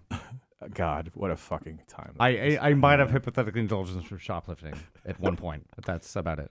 That's about as worst thing. I remember accidentally shoplifting when I was like 7 or 8 years old. There were some pens I really wanted, and I grabbed them. And I was like, I really want to get these pens. I must have like put them in my pocket to bring back to my mom. And then later, my mom met up with me, and I was like, can I get these? And we took them off the shelf and put them in the cart. Sure. And we got home, and I took them out of the cart, and then I took the ones out of my pocket. And I was just like, I think that was like the first time in my life I was like, I can get away with it. yeah. And so I started allegedly, taking a little food, an extra food from the food line at school or whatever, and just like maybe a Gatorade here and there. I'm not saying it's not wrong. Yeah, I mean, the way you doing it is way wrong. The way I did it was just cool and fun. Your stealing food from school story reminded me of, I got in a fist fight in the 4th grade. Were you a tall guy even then? No. Growth spurt came in later? Yeah, Okay. much later. It was a 2v2. Ooh, nice. Tag or just all hands? Tornado? Just separate. It was kind of separate fights. The kids that we were fighting tried to get away, and the older kids grabbed them and brought them to the fight. Yeah. Wow. And set up the first shot for me, which I think was pretty fucked up. So But you're not going to say But no. I punched this kid in the stomach. Meanwhile, my friend is fighting the other guy who is like whipping his lunchbox around like crazy. Holy shit. And then my mom pulled up to pick me up from school, and I jumped in the car and said, "Go!" and drove away. By the time we got back, the school had called, and we had to go back, and it was a whole fucking thing. Every good crime needs a wheelman. Yeah, she was my wheelman for sure. Worst fight ever. Well, sorry, go on. So they basically sentenced us to clean up the kitchen after lunch. And Why did the fight start? Those guys sucked. I don't know. Yeah, sure. But then we became good friends because we were forced to clean up this kitchen together. Oh, yeah. And so me and this guy just dedicated the rest of the school year to fucking that kitchen up. And in whatever like fucking minor, whatever we thought were minor ways. But I mean, we were like 4th grade. So like, I'm sure it was pretty obvious, but no one ever said anything. But we were like, it was dumb shit. It was like there was a phone in there. We were taking it apart and filling the receiver full of flour. Allegedly. No, we just did that shit. And just dumb garbage like that. And by the end of it, I think I had just like stolen all the parts out of the phone. I was just like, no, I'm just taking this. I'm just taking this. Like, fuck you guys for making me clean up this kitchen. And so, but it was actually like super fun. And then me and that dude were friends for a while afterwards. And yeah. That's the legal definition of mayhem. No, turns out the legal definition of mayhem, according to lawshelf.com, the common law crime of mayhem is defined as an act of maliciously disabling or disfiguring the victim. This is essentially the modern definition as well. What? Yeah. Mayhem. Yeah, it's the actus reus for mayhem is that the defendant must commit an act that causes the victim an injury that either permanently disfigures him or disables him. Which is not what I thought mayhem was. I was thinking it was more inciting a riot, that sort of stuff. Mayhem, fun to say, but man, that might be fucked up. It's like Saw. We're talking about mayhem words now. It's like making useless one of the members' leg, arm, hand, foot, eye, or either intentionally or in a fight called maiming. The serious nature of the injury makes mayhem a felony, which is called aggravated assault in most states. Do you think maim and mayhem have the same like Latin root or something? Maybe. Mayhem. Yeah. I had to look it up. The word that I was thinking about before for appendage that has been evolved past is vestigial. Vestigial tail. Largely vestigial Sorry. tail. I thought it would have come to me, but I had the P sound in my head. Is that your version of the hum? You've got a P sound in your head? No, it's like when I'm trying to think of a word, I'll sometimes get stuck up. You said prehensile. Prehensile, which means like yeah. you can actually use it like monkeys have, but then I couldn't get the first letter out of my head. So that's another wonderful edition of The Giant Bombcast. Hey. Thanks, everyone, for listening. Thanks for hanging out with us this year. We'll do it again next year, I guess. Yeah. Happy New Year. Happy New Year. Stay safe and sane out there. Don't forget about the giveaway, giantbomb.com/giveaway. Oh, right, yeah. Giantbomb.com/free trial 30. And get a free trial of a thing. While I'm here, giantbomb.com/newsletter. If you're not interested, if you haven't signed up, those are really fun. They're fun to do. If you like Aren't they, Ben? I've done a bunch. I'm sorry. If you like getting emails, and who doesn't? giantbomb.com/newsletter. That's newsletter. We'll send you some good emails for every once. 2 weeks. Yeah. That whole process is like, the CNET people like got to set up. Like, you write like 2 paragraphs and make them really short and just punchy and like, not the way I do it. Yeah. Remember back in the day when you used to get excited about emails? Yeah. Like it was like, it was like getting a letter. Those days are here again. Yeah, that's right. Custom content, not seen anywhere else on the site. That's right. Yeah, get it. Now. Get it. Yeah. Happy New Year's Eve. Happy New Year's to everybody. Hope 2020 is a bright and forceful and wonderful time. I'll be awake on January 2nd sometime, and I'll wake up then. Yeah. That's what I do. I hope you all wake up then as well. We'll be back next week with another edition of the Giant Bombcast. See ya.